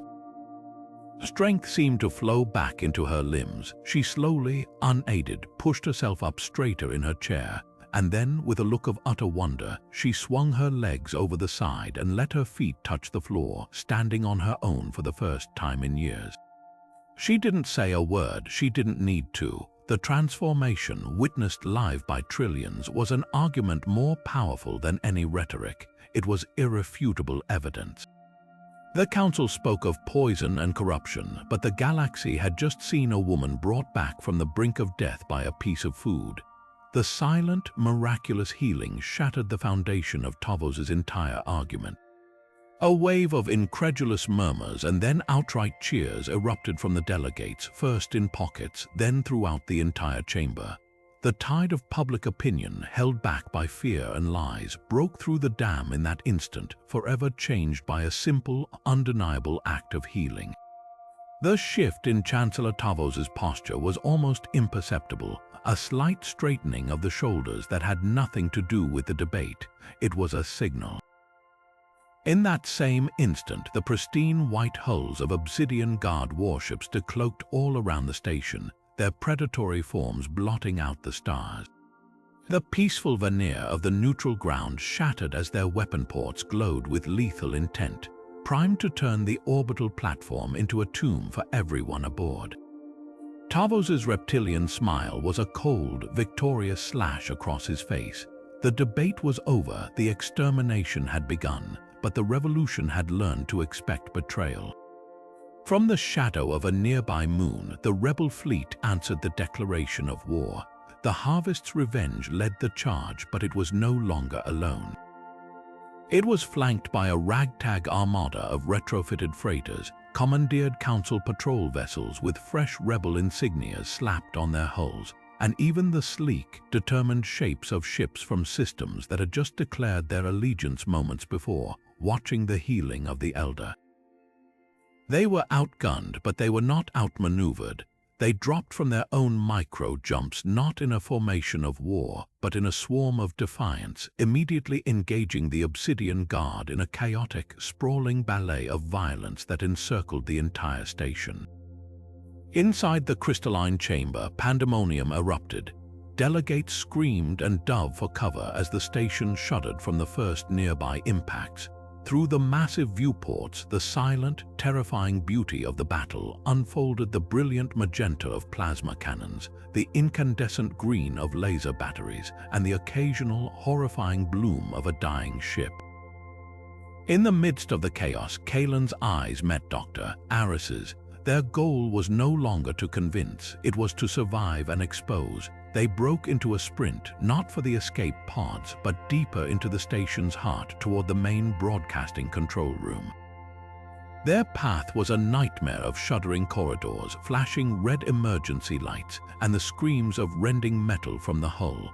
They found the control room sealed, its door barred by a heavy security lockdown. The complex override sequence would take hours to crack, a luxury they did not have with the station coming apart around them. From a pouch on her belt, Aris produced a small, vacuum-sealed bag. Inside were dark, roasted beans that seemed to absorb the frantic light around them. A little something I liberated from Granary 7's Xenobotanical Curiosities wing, she said, her voice tight with focus. The file called it coffee, primarily a psychoactive stimulant. Let's hope the file was right. They crushed the beans with the butt of a sidearm, mixed the coarse grounds with water from an emergency dispenser, and drank the bitter, potent sludge without a second thought. The effect was not the gentle warmth of the potato or the fierce fortitude of the garlic. This was a sharp, electric jolt to the very core of their consciousness. Fatigue, fear, and the draining adrenaline crash were not just pushed back, they were incinerated. Their minds, already racing, accelerated into a state of hyper-clarity. The complex lines of code on the security terminal ceased to be a barrier and became a solvable puzzle, each line a logical step in a dance they could now hear the music for. Their fingers flew across the consoles, their movements perfectly synchronized, their focus so absolute that the violent shudder of a nearby explosion barely made them flinch. For hours they worked, fueled by the ancient Earth brew, as the battle raged a few hundred meters away, its flashes of light painting their determined faces in strobes of orange and blue. Finally, with a chime that sounded absurdly cheerful, the main door hissed open. They burst into the control room, overwhelming the single technician inside. Aris slid into the main command chair, her hands a blur. Every screen in the room lit up not with internal diagnostics but with 1,000 different live feeds. She was patching into every public and military frequency, every news network, every civilian entertainment channel across the settled galaxy. On the main viewport, the brutal, unforgiving reality of the space battle was displayed in terrifying high definition. They wanted to hide their brutality in the dark, Aris stated, her voice cold and clear, devoid of the coffee's jitters, filled only with resolve. So let's turn on all the lights. With a final, decisive keystroke, she opened the broadcast. This isn't a signal hijacking, she whispered, more to herself than to Kaelen, as the brilliant flash of a dying frigate illuminated the entire room. This is a window. Let the whole galaxy look inside and see the true face of the order they've lived under. The war for Earth's survival was no longer a conflict of whispers and stolen crates. It was now the biggest show in the universe, and every being watching was about to become a witness. Across countless worlds, the broadcast of the debate and the brutal council response did not just inspire sympathy, it ignited a revolution of the soil. It began not with weapons but with packets of seeds, smuggled by 1,000 different routes and passed from hand to calloused hand. In the dusty hab units of mining colonies, in the shadowed corners of orbital stations, and on the barren plains of long terraformed moons, people began to plant. They used recycled water, repurposed cargo containers, and light stolen from maintenance conduits, nurturing the stolen promise of Earth in the most inhospitable places. Where the Council expected riots, they found instead a profound and quiet defiance. The uprisings did not fade, they transformed. The energy of anger was channeled into the patient, hopeful act of cultivation. Public squares, once cleared by force for protests, became impromptu community gardens, protected not by barricades but by a united populace. The moment of harvest became a celebration, a direct refutation of the Council's lies. The first bite of a sun-warmed tomato grown under an alien sun, the crunch of a lettuce leaf cultivated in recycled ship-hull soil. These were not just meals, they were acts of liberation. The riots of fury became festivals of strength, as beings of every species felt for the first time the real power of true nourishment coursing through them, mending old aches and clearing tired minds. This grassroots movement created an impossible dilemma for the rank-and-file Council soldiers sent to pacify these worlds. They stood in their stark white armor, facing not a violent mob, but their own neighbors and cousins holding out a shared meal. They were ordered to confiscate contraband, to trample these gardens of sedition underfoot. But how could they destroy the very thing that made a child's eyes shine with health or an elder stand straight without pain? The revolution's most powerful weapon was not a blaster but a lunchbox. rebel sympathizers began to openly offer plates of simple, roasted vegetables to the blockading troopers, a gesture of shared humanity that shattered years of conditioning. The defections started as a trickle and became a flood. A single soldier, smelling the herb-roasted tubers his own family could never afford, would lay down his rifle and step across the line. Then a whole squad, tempted by the offer of a real meal to replace their bland paste, would follow. They didn't just bring their weapons, they brought their knowledge of council tactics, their access codes, and their loyalty. The council's military might begin to crumble from within, eroded by the undeniable aroma of something that tasted like home, a concept the central government had tried to patent and process out of existence. This wave of defiance culminated in a stunning act of internal rebellion that reached the very heart of council power. Aboard the Judgment of Xylos, Chancellor Tovos's flagship, the crew had watched the same broadcast as everyone else. They had endured the same paste, the same synthetic supplements, while enforcing the laws that denied them anything better. The final straw was not a political speech, but the sight of their own comrades on other ships defecting for something as simple as a fresh-baked loaf of bread. The murmur of discontent grew into a unified demand. A delegation of junior officers and enlisted personnel, their faces set with a newfound courage, marched to the bridge. They did not ask for better pay or improved conditions. Their ultimatum was devastating in its simplicity. They demanded real food. They were no longer willing to protect an empire that starved them of flavor, of health, of life itself. Tovos, isolated in his command chair, found himself staring down not at rebels, but at his own crew, the very instrument of his will. The movement was no longer an external threat to be quelled. It was in the air recyclers, it was in the whispered conversations in the mess hall, it was in the yearning of every soul on the ship. The demand for a real meal was the sound of his authority dissolving. The momentum was no longer a thing that could be stopped by fleets or decrees. It was a tidal wave of collective will, and it was washing over the decks of his own ship, proving that the most powerful force in the galaxy is not fear, but a shared hunger for something true. The final assault on the blockade surrounding Earth was not spearheaded by warships, but by a fleet of retrofitted agricultural freighters and repurposed colony vessels.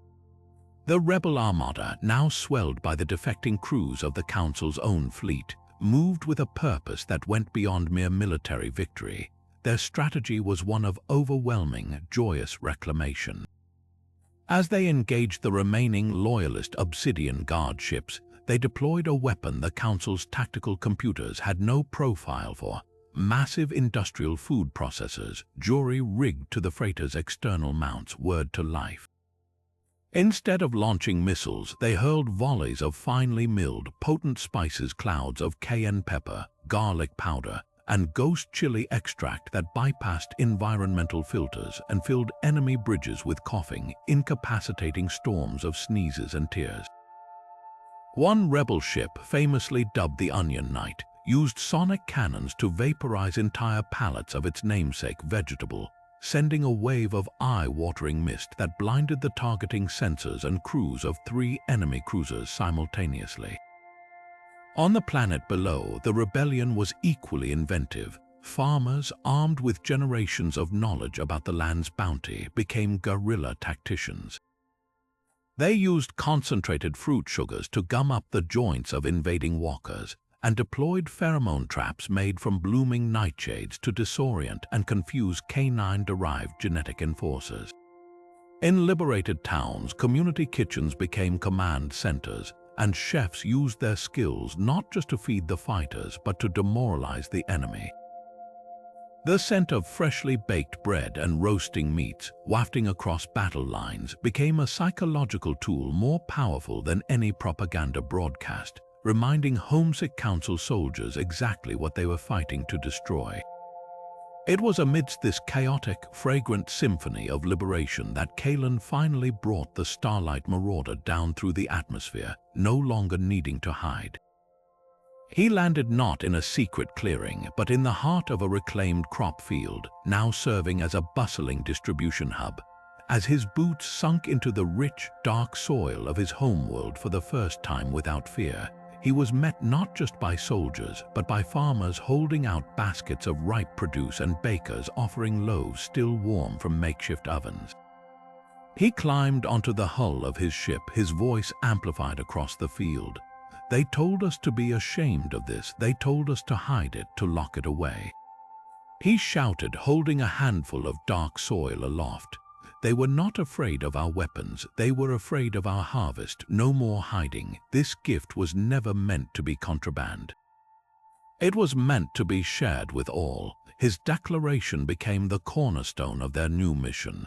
With the blockade broken, they immediately began constructing a new kind of network. The very same smugglers' routes Kaelen had once used to sneak tiny amounts of contraband off-world were now inverted and massively expanded into the Starlight Bounty, a vast, open distribution system. Fast courier ships, their holds chilled to preserve freshness, began running regular routes to famine-stricken colonies and oppressed worlds, their cargo a direct rebuke of council control. Crates of seeds, saplings, and soil samples, alongside manuals on Terran agricultural techniques translated into 100 languages. It was a campaign of radical generosity, designed to make the Council's economy of scarcity obsolete from the ground up. But Chancellor Tovos, watching his empire unravel from the bridge of his fleeing flagship, was not yet defeated. In a final, desperate act of spite, he authorized the deployment of a weapon so horrifying it had been theorized but never built, the geophage. This monstrous machine, launched from a hidden platform in the asteroid belt, entered Earth's orbit like a silent, metallic parasite. It did not fire lasers or missiles. Instead, it emitted a low-frequency, planet-wide inhibitor field, a wave of energy that targeted the very essence of Terran life. Across the globe, the incredible vibrancy of the ecosystem began to falter. The brilliant green leaves of forests and fields started to pale and curl at the edges. Fruits still hanging on branches stopped ripening, their vibrant colors fading to a sickly wash. The rich, life-giving soil itself seemed to lose its luster, becoming inert and dusty.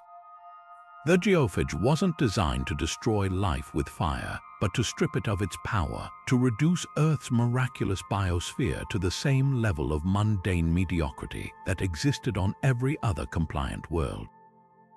The liberators had won the planet back, only to watch its greatest treasure being systematically erased from existence, leaving them standing on a world that was becoming a ghost of its former self. The very air of Earth seemed to grow thin, the colors of the world washing out as if a terrible filter had been drawn across the sky. The geophage's inhibitor field did not bring fire and brimstone, it brought a creeping, silent extinction of potential. From orbit, the monstrous machine was a dark star, its malevolent hum a frequency felt in the bones of every living thing on the planet. The leaves on the trees, once a vibrant, almost electric green, began to pale and droop. Fruits stopped ripening on the branch, their skins turning dull and waxy. The rich, dark soil that had been the source of all this wonder became lifeless and gray, crumbling to dust between your fingers. It was a targeted attack on the soul of the world, a systematic unraveling of the very miracle they had fought so hard to protect. For the people on the ground, the effect was a physical and psychological devastation unlike any other. The rebel fighter who had felt like she could run for days just hours before now stumbled, her old injuries returning with a vengeance, a deep, familiar ache settling into her knees. The elder who had stood tall and breathed easy after tasting the carrot found himself back in his chair, his breath reduced to a shallow, rasping struggle. The collective vitality that had fueled their rebellion was being leached away, replaced by a profound and crushing weariness. It was as if a great light within them all had been dimmed, leaving behind the dull, ordinary reality the Council had always insisted was the natural order. Hope, so recently won, curdled into a deep despair. They had their planet back, but they were watching its heart stop beating in real time. Dr. Aris, her own enhanced clarity fading into a fog of fatigue, refused to surrender to the gloom. While others mourned, she worked, surrounded by salvaged council equipment in a makeshift lab. She focused not on the dying plants, but on the field itself, the invisible energy wave that was causing the decay. Her instruments, recalibrated to scan for synthetic energy signatures, traced the field back to its source, analyzing its frequency and modulation. It was a work of cruel genius, a perfectly tuned dampening wave designed to cancel out the unique resonant signature of Terran biology. But as she studied the readings, a flaw emerged, a paradox in the machine's design that made her sit bolt upright. "It's synthetic," she exclaimed, her voice cutting through the lab's grim silence. "The entire field is generated by a perfectly artificial, manufactured energy source. It's the most ordered, controlled power signature I've ever seen." This discovery sparked a wild, desperate idea. She called Kaelen and the remaining leaders over, her eyes alight with a new fire. The Council thinks in binaries. Order versus chaos, synthetic versus organic. Their machine is the ultimate expression of their philosophy. It runs on pure, synthetic power to suppress pure, organic life. That's its strength, but it's also its greatest weakness. She pointed to her scanner where the inhibitor's frequency pulsed with a cold, predictable rhythm. "We can't fight its order with more order. We can't overwhelm its synthetic energy with a different kind of synthetic energy. But what if we hit it with the one thing its systems cannot compute? What if we overload its receivers with a massive, uncontrolled, chaotic burst of pure organic power?" It would be like trying to put out a fire with gasoline. The plan was as audacious as it was terrifying. They would need to gather every remaining scrap of unaffected Terran biomatter they could find. The last cache of potatoes hidden in a deep root cellar, the berries carefully preserved in a cold stream, the grains sealed in ancient vacuum canisters. This precious, dwindling hoard, meant to be the seeds of their future, would instead be used as a battery, a sacrificial offering. They would concentrate it all in one location and use a repurposed council communications array to blast its combined organic resonance directly at the geophage. They wouldn't be jamming its signal, they would be offering it a feast it was programmed to refuse, overloading its sensors with a truth so potent it would short-circuit the lie at its core. The operation that followed was a somber, urgent pilgrimage. Teams fanned out across the blighted landscape, retrieving the last treasures from their hiding places. Each potato, each handful of wheat, each jar of honey represented a tiny spark of the world's former glory. To use them in this way felt like a monumental gamble, risking their entire future on one desperate roll of the dice. At the chosen site, a high plateau with a clear line of sight to the orbiting machine, they built a strange and beautiful monument. A pyramid of potatoes, sheaves of wheat, crates of apples and carrots, all surrounding the humming communications dish. It was an altar to life, constructed in the shadow of a machine designed for death. As Aris and her techs made the final connections, the entire assembly seemed to hold its breath, placing its last hope on the belief that the untamable, chaotic power of Earth's bounty could overwhelm the cold, rigid logic of its oppressors. The fate of a world now rested on a single, blinding flash of organic light. The final cache of Earth's bounty was not hidden in a vault or a starship hold, but laid out in the open air of the blighted plateau, a desperate, beautiful mosaic of fading color against the gray landscape. There were potatoes, their skins now pale and soft, heaped next to baskets of wheat stalks that rustled with a dry, hollow sound. Apples that should have been firm and crisp now gave slightly under the touch, and carrots had lost their vibrant, sun-burnt orange, fading to a weary yellow. This was not the vibrant treasure they had fought for. This was the last ember of a dying fire, and they had one final, audacious chance to use it not as food but as fuel. Under Dr. Aris's frantic direction, the rebels worked with a grim, determined energy. They didn't have delicate instruments or precise machinery. They had field kitchens, massive, industrial-sized cooking vats normally used to prepare meals for hundreds. These were hauled into position and filled with the precious, wilting produce. Water, drawn from a nearby stream that now tasted flat and lifeless, was added. As the fires were lit beneath the vats, a profound silence fell over the plateau, broken only by the crackle of flames and the slow, sad simmer of the world's last great meal cooking. It was a funeral dirge for a planet's potential and a prayer for its resurrection. The act of cooking was an act of alchemy, of forcing a transformation.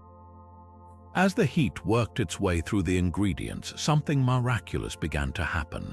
The fading colors in the vegetables intensified, bleeding into the water, creating a broth that glowed with a soft, internal golden light. The air, which had been still and dead, began to move, carrying with it an aroma so profoundly complex and potent it was a physical presence. It was the smell of rich earth after a summer rain, of sun-warmed herbs, of sweet fruit and hearty root vegetables, all woven together into a scent that was the very essence of home. It was a fragrance that bypassed the nose and went straight to the soul, stirring memories no one knew they had of safety, of warmth, of a vitality that felt like a birthright. This concentrated essence, this distilled life force of a world, was then carefully siphoned into the core of the repurposed communications array. The machine, a cold, angular piece of console technology, now hummed with a strange, organic warmth, its dish glowing with the captured light of the stew.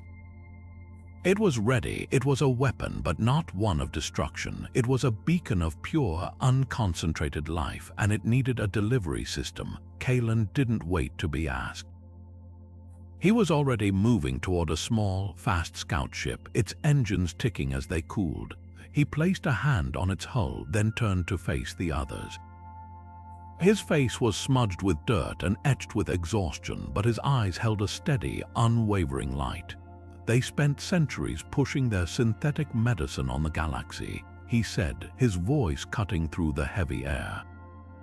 Time to give them a taste of their own. The old phrase took on a terrifying, literal meaning. He wasn't delivering a bomb, he was delivering a meal that was also an antidote to their entire philosophy of control. The scout ship shot into the darkening sky, a speck of defiance rising to meet the monolithic geophage. Almost instantly, the sky around him lit up with targeting lasers and the searing magenta streaks of plasma fire from the inhibitor's defensive turrets. He threw the ship into a frantic, evasive dance, weaving through a lethal grid of energy, each maneuver bringing him closer to the machine's pulsing core. Inside the cockpit, the only sound was the scream of the engines and the blaring of proximity alarms. But outside, in the vacuum, something impossible was happening. The scout ship wasn't perfectly sealed. Tiny, microscopic vents allowed for atmospheric exchange, and from those vents the incredible aroma of the stew, the concentrated essence of Earth, was slowly leaking out, diffusing into the space around the ship. It was an ascent in a void, a paradox that should not have been possible, and yet it traveled on solar winds and radiation waves, reaching the cockpits of the automated defense drones and the few remaining manned Obsidian Guard fighters tasked with the geophage's protection. The effect was not instantaneous, but it was profound. A drone pilot, his finger poised over the firing button to obliterate the tiny ship, suddenly hesitated. The sterile, recycled air of his cockpit was filled with a scent that unlocked a childhood memory of his grandmother's kitchen, a memory he hadn't accessed in decades. His targeting computer screamed for a lock, but his hand refused to obey. Another pilot, a veteran of 100 pacification campaigns, inhaled the strange, wonderful aroma and felt a knot of tension in his shoulders he'd carried for years suddenly ease. For the first time in a long time, he felt not the jittery alertness of a stim shot, but a deep, calming sense of peace. Their orders were clear, but their instincts were now at war with their conditioning. They could not bring themselves to destroy the source of such a beautiful, haunting smell. Their shots began to go wide, their formations to loosen. They weren't defecting, they were hesitating, captivated by a sensory experience their sterile, synthetic lives had never prepared them for. Kaelen's ship flew through a storm that was suddenly, inexplicably parting. A desperate calm settled over Kaelen as the targeting lasers of the geophage's defenses crisscrossed his viewport like a deadly spiderweb. He could see the machine's central emitter now, a pulsating, cold blue heart of synthetic energy at the core of the monstrous structure. It was the source of the silencing field, the wellspring of the grey death creeping across his homeworld. The scout ship shuddered violently as a near miss from a plasma cannon scorched its port side, the alarms blaring a frantic, useless warning. He was out of time, out of maneuvers. The rich, life-giving aroma of the stew still filled his cockpit, a heartbreaking contrast to the sterile void outside and the mechanical death he was flying toward. This was it, the final card to play. He wasn't a soldier, he was a delivery driver on the last, most important run of his life. With a final, wrenching pull on the controls, he aimed the nose of his ship directly at the pulsating blue core. He wasn't firing a missile, he was turning his entire vessel and the precious, glowing cargo in its converted comms array into the bullet. He took one last, deep breath, filling his lungs with the scent of earth, of soil and rain and life, and then his thumb slammed down on the final trigger, not for weapons but for the cargo release. The entire payload of concentrated, organic resonance fired directly into the geophage's emitter at the exact moment his ship made impact. For a heartbeat, nothing happened. Then a light erupted from the core of the machine, not the cold blue of its inhibitor field, but a brilliant, blazing gold. The geophage began to shudder, its perfectly ordered systems unable to process the chaotic, living energy flooding its circuitry. It was a fundamental paradox, a catastrophic short circuit of logic. Order was trying to digest chaos, and it was tearing itself apart from the inside. The machine's smooth, predatory lines began to crack, golden light spewing from the fractures. With a silent, spectacular detonation that washed over Kaelen's escaping ejection pod in a wave of pure force, the geophage shattered into a million glittering fragments, each one fizzling out like a dying ember against the blackness of space. The wave of energy that exploded outward from the dying machine was not one of destruction but of restoration. It was the antithesis of the inhibitor field, a resonant pulse of amplified life, echoing and magnifying the organic signature of the sacrificed bounty. It washed over the planet below like a gentle tide, invisible to the eye but felt by every living cell. On the surface, the gray pallor lifting from the leaves was instantaneous. A forest of wilted, dying trees seemed to take a deep, collective breath, their leaves flushing with a green so intense it was almost luminous. Apples on a branch swelled, their skins deepening to an impossible, perfect red, while carrots in the soil pushed downward with renewed vigor, their tips burning with a sunset orange that seemed to glow from within. The soil itself darkened, becoming rich and fragrant and teeming with invisible life once more. Earth wasn't just healed, it was awakened, its biosphere humming with a potency that felt ancient, primal, and stronger than it had ever been before. Adrift in the silent void, Kaelen watched the miracle unfold through the scratched plexiglass of his pod. The planet below was no longer a faded copy of itself. It was a jewel of vibrant, overwhelming life, a masterpiece of green and blue and swirling white. Then a shadow fell across his pod, and a familiar, welcome shape slid into view. The airlock of the Harvest's Revenge cycled open, and a dozen hands reached out to pull him inside. He stumbled onto the deck, greeted not by solemn silence, but by a roar of unrestrained, tear-streaked jubilation.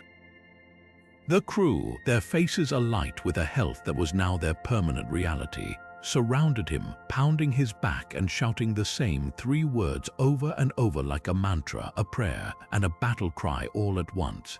The food is free. The food is free, but the victory was not confined to their ship or even to their planet. Across the galaxy, on 1,000 different worlds, The collapse of the geophage field and the death of its signal triggered a parallel awakening. Beings who had tasted Earth's bounty felt a sudden, profound shift, a lingering ache vanishing for good, a chronic fatigue lifting entirely, a mental fog burning away to reveal a crystal-clear sharpness they'd never known. In the slums of Cygnes Beta, the last symptoms of the plague of xylos evaporated from the afflicted as if they had never been. On the mining colonies, workers felt their bodies strengthen, their endurance surpassing anything they thought possible. The shared, visceral experience of this sudden enhancement created a unified, galactic moment of clarity. The Council's lie was not just broken, it was replaced by an undeniable, physical truth that resonated in every cell of every being that had ever been touched by the gift from Earth. The chains of biological dependency were shattered. The garden was not only liberated, its gates were thrown open to all, and its fruits had never tasted so powerful. The fall of the Council left a power vacuum not of weapons and warships, but of meaning and purpose. In its place, something entirely new began to grow, not from the top down, but from the ground up, quite literally. They called it the Terran Accord, and its founding charter was unlike any galactic constitution that had come before. The first and greatest right it guaranteed to every sentient being was not free speech or free travel, but the right to nourishment, the irrevocable, fundamental access to food that truly fed both body and soul. Its capital wasn't a gleaming spire on a core world. It was Earth itself, now designated a galactic sanctuary and the headquarters for the most ambitious project in history, the Great Receding. Kaelen and Dr. Aris, who had once been fugitives in a rusty smuggler's ship, now found themselves standing at the edge of a sprawling, vibrant field that served as the Accord's beating heart. This was no sterile diplomatic compound. It was the first interstellar farmers' market, a bustling, chaotic, and wonderfully noisy symphony of life. The air, once thick with the ozone of blaster fire, was now rich with 1,000 incredible aromas. The scent of freshly baked bread from a human oven woven with the fragrant, spicy steam from a Brognar tea kettle, the earthy smell of newly turned soil mingling with the sweet, almost intoxicating perfume of Jovian moon blossoms. Under the open sky, an incredible tapestry of beings moved through the stalls. A tall, willowy Xylosian, her skin once perpetually pale and fragile from her species' synthetic diet, carefully selected a handful of vibrant purple carrots, her delicate fingers tracing their robust form with something like reverence. A group of hulking Brutorians, their 4 eyes wide with curiosity, tentatively sampled small cubes of watermelon, the shock of its sweet, watery crunch making them rumble with surprised laughter. This was diplomacy now, not conducted in quiet rooms with threats and treaties, but here, in the hum of conversation and the exchange of recipes. Kaelen, watching a small human child teach a gelatinous Plorvian how to shuck corn, felt a lump form in his throat. This was the revolution they had fought for. At the center of the market stood the seed exchange, a great circular table carved from the reclaimed hull of a council warship. Here, the true currency of the new era changed hands. Farmers from a recently liberated desert world, their own crops long ago turned to dust by council-mandated drought, received not just a shipment of Terran seeds, but a carefully compiled data crystal containing generations of agricultural wisdom on dry soil cultivation. In return, they offered the Accord the genetic blueprint for a resilient, iridescent moss that could prevent soil erosion on a dozen other planets. It was a perpetual giving cycle, an economy of abundance that stood in stark opposition to the Council's economy of lack. It was here that a familiar figure approached Kaelen and Aris. He moved without the stiff, militant precision of an enforcer, his posture softened, his white armor replaced by the simple, practical tunic of a logistics coordinator. It was the same Brutorian guard who had first slipped Mara the clove of garlic in her cell, whose act of quiet defiance had been one of the first cracks in the Council's foundation. He held a roasted ear of corn in his hand, its kernels gleaming like sunlit gold. He didn't look at them as a superior, but as an equal, a fellow being who had finally stumbled upon a profound truth. "I spent my life enforcing a lie," he said, his voice a low, thoughtful rumble. He gestured with the corn toward the bustling, joyful crowd around them. "I was taught that order was the highest virtue, that control was necessary for peace. I believed keeping this." He looked down at the simple vegetable in his hand. Away from people was an act of protection. He took a slow, deliberate bite, chewing thoughtfully before continuing. "I was wrong. This taste, it is not chaos, it is not a weapon." He met their eyes, his own no longer cold and assessing, but filled with a dawning warmth. "I never knew food could taste like hope. It tastes like a future we can all share." His words hung in the air, more powerful than any signed document. But the documents were there too, etched not on cold data slates, but on pulped paper made from the first harvest of Accord worlds. The most important of these was the Nourishment Accord, a treaty that bound every member world to a single, unbreakable vow that no being on any planet in any system would ever know hunger again. It mandated the sharing of agricultural technology, the protection of planetary biospheres, and the creation of a network of emergency food aid that could reach the furthest star in hours. The signing ceremony was not a silent, formal affair.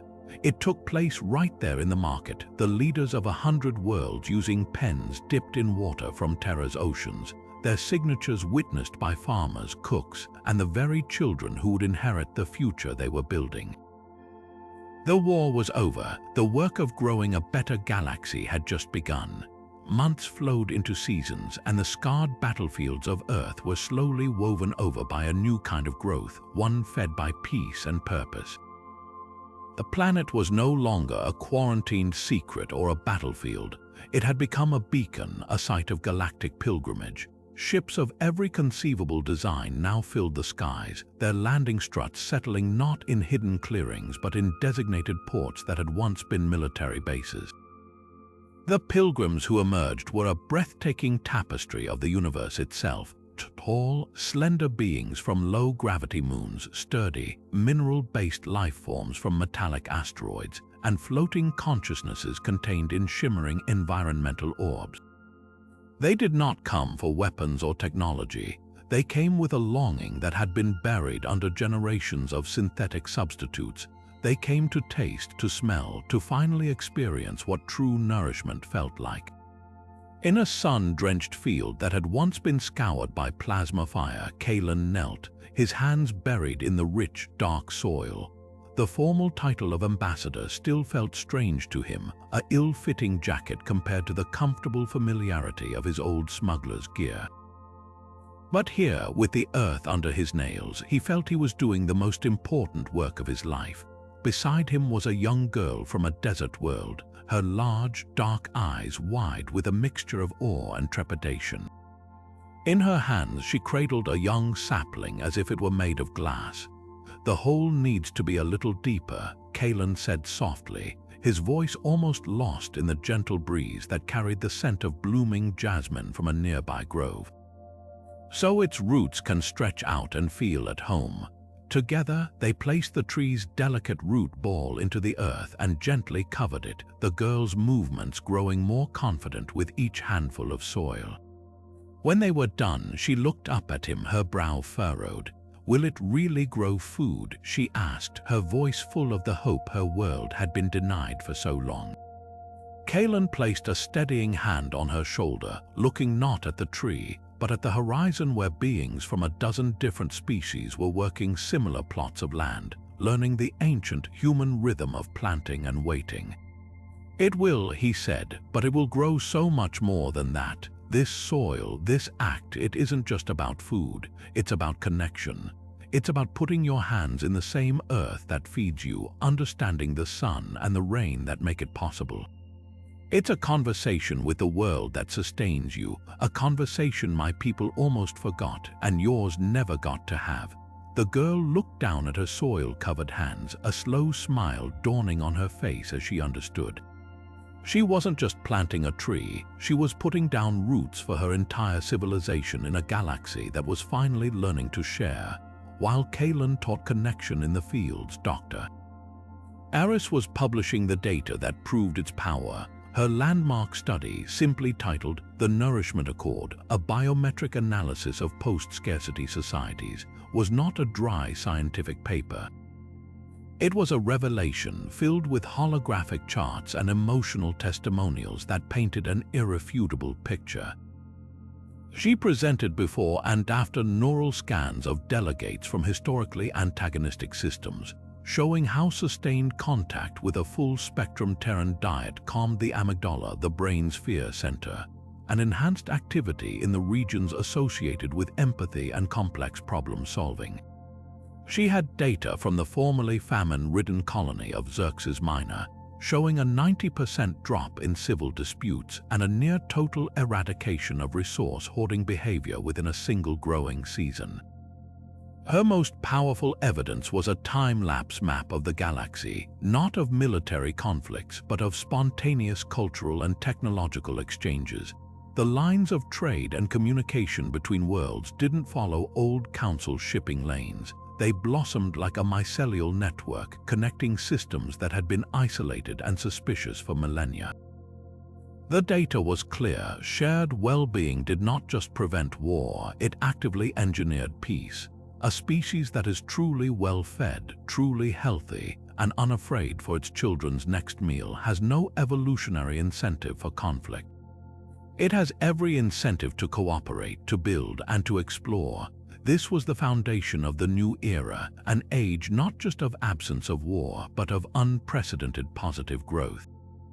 Hospitals across the galaxy reported a dramatic decline in the so-called diseases of despair that had plagued species dependent on council supplements. Lifespans increased not through complex genetic engineering, but through the simple, profound act of eating food that was allowed to be fully itself. The galactic economy, once a rigid hierarchy based on controlled scarcity, was reinvented as a circular economy of abundance, where the greatest prestige was earned not by owning the most, but by sharing the best of what your world could grow. The Obsidian Guard's warships were repurposed into enormous agricultural freighters, their cavernous holds now filled with soil and illuminated by full-spectrum sun lamps, capable of feeding a starving world in a matter of days. The Great Receding was no longer a project, it was a way of life. The legacy of Earth's illegal food was not a galaxy conquered, but a galaxy healed, connected, and finally set free to reach for its fullest potential, one shared meal at a time. The grand feast was not held in a sterile hall or an opulent palace, but under the open sky of Earth, in the very fields that had once been hidden from the stars. The air itself seemed to shimmer, thick with the combined aromas of 1,000 different cooking methods and 10,000 different spices from across the galaxy, all built upon the foundational scent of Terran soil and its bounty. Long tables crafted from the reclaimed hulls of decommissioned council warships stretched for miles, groaning under the weight of a harvest that had finally, rightfully been shared. Here, a delicately spiced Plorvian stew simmered next to a hearty human casserole. There, a pyramid of perfect sun-ripened strawberries from California sat beside a glistening, iridescent fungus from a methane moon, both equally celebrated. At the head of this impossible, wonderful gathering, Kaelen stood not on a stage but on the same crate that had once carried the first forbidden apples off-world. He looked out over the sea of faces, beings with gossamer wings, beings with crystalline skin, beings of pure energy contained in respectful ambulatory units, all mingling, laughing, and passing dishes to one another with a familiarity that would have been unthinkable just a year before. In his hand, he held not a weapon or a data slate, but a simple glass of clear, cold water. He raised it and a silence fell, but it was not a silence of fear or command. It was the quiet of profound, shared respect. His voice, when it came, carried easily in the hush, amplified by nothing but the focused attention of the entire galaxy. They told us our food was a Class 10 contraband. He began, his words simple and clear. They told us it was a hazard, a poison, a threat to all they had built, and in a way they were right. He paused, letting the words hang in the fragrant air. It was a threat not to life but to control, not to order but to oppression. They called it illegal, he said, his voice strengthening, filling with the conviction of their hard-won truth, because its true power wasn't in healing wounds or strengthening bodies. Its true power was that it could not be hoarded, it had to be shared, it had to be grown, and in that sharing, in that growing, it made us see each other not as subjects or rivals but as equals. They feared that equality more than any weapon. He raised his glass higher, his gaze sweeping over the incredible assembly. So tonight we do not celebrate a victory over an enemy. We celebrate our shared power. They called it illegal because it made us equals. Now let's enjoy being powerful together. A roar of approval, a symphony of clicks, rumbles, and cheers from 1,000 different throats erupted from the tables. It was not a toast of conquest, but one of community. As the feasting began again with renewed vigor, the truth of his words was lived out in every shared bite, every exchanged recipe, every smile between species who had once viewed each other with suspicion. The once forbidden food, the humble apple, the simple potato, the vibrant berry, did not become a new currency or a new marker of status. It became a universal language, a common ground upon which a new interstellar community could truly thrive. It was the foundation not of an empire, but of a family bound together by the deepest truth of all, that a future built on shared nourishment is a future that grows stronger with every passing season.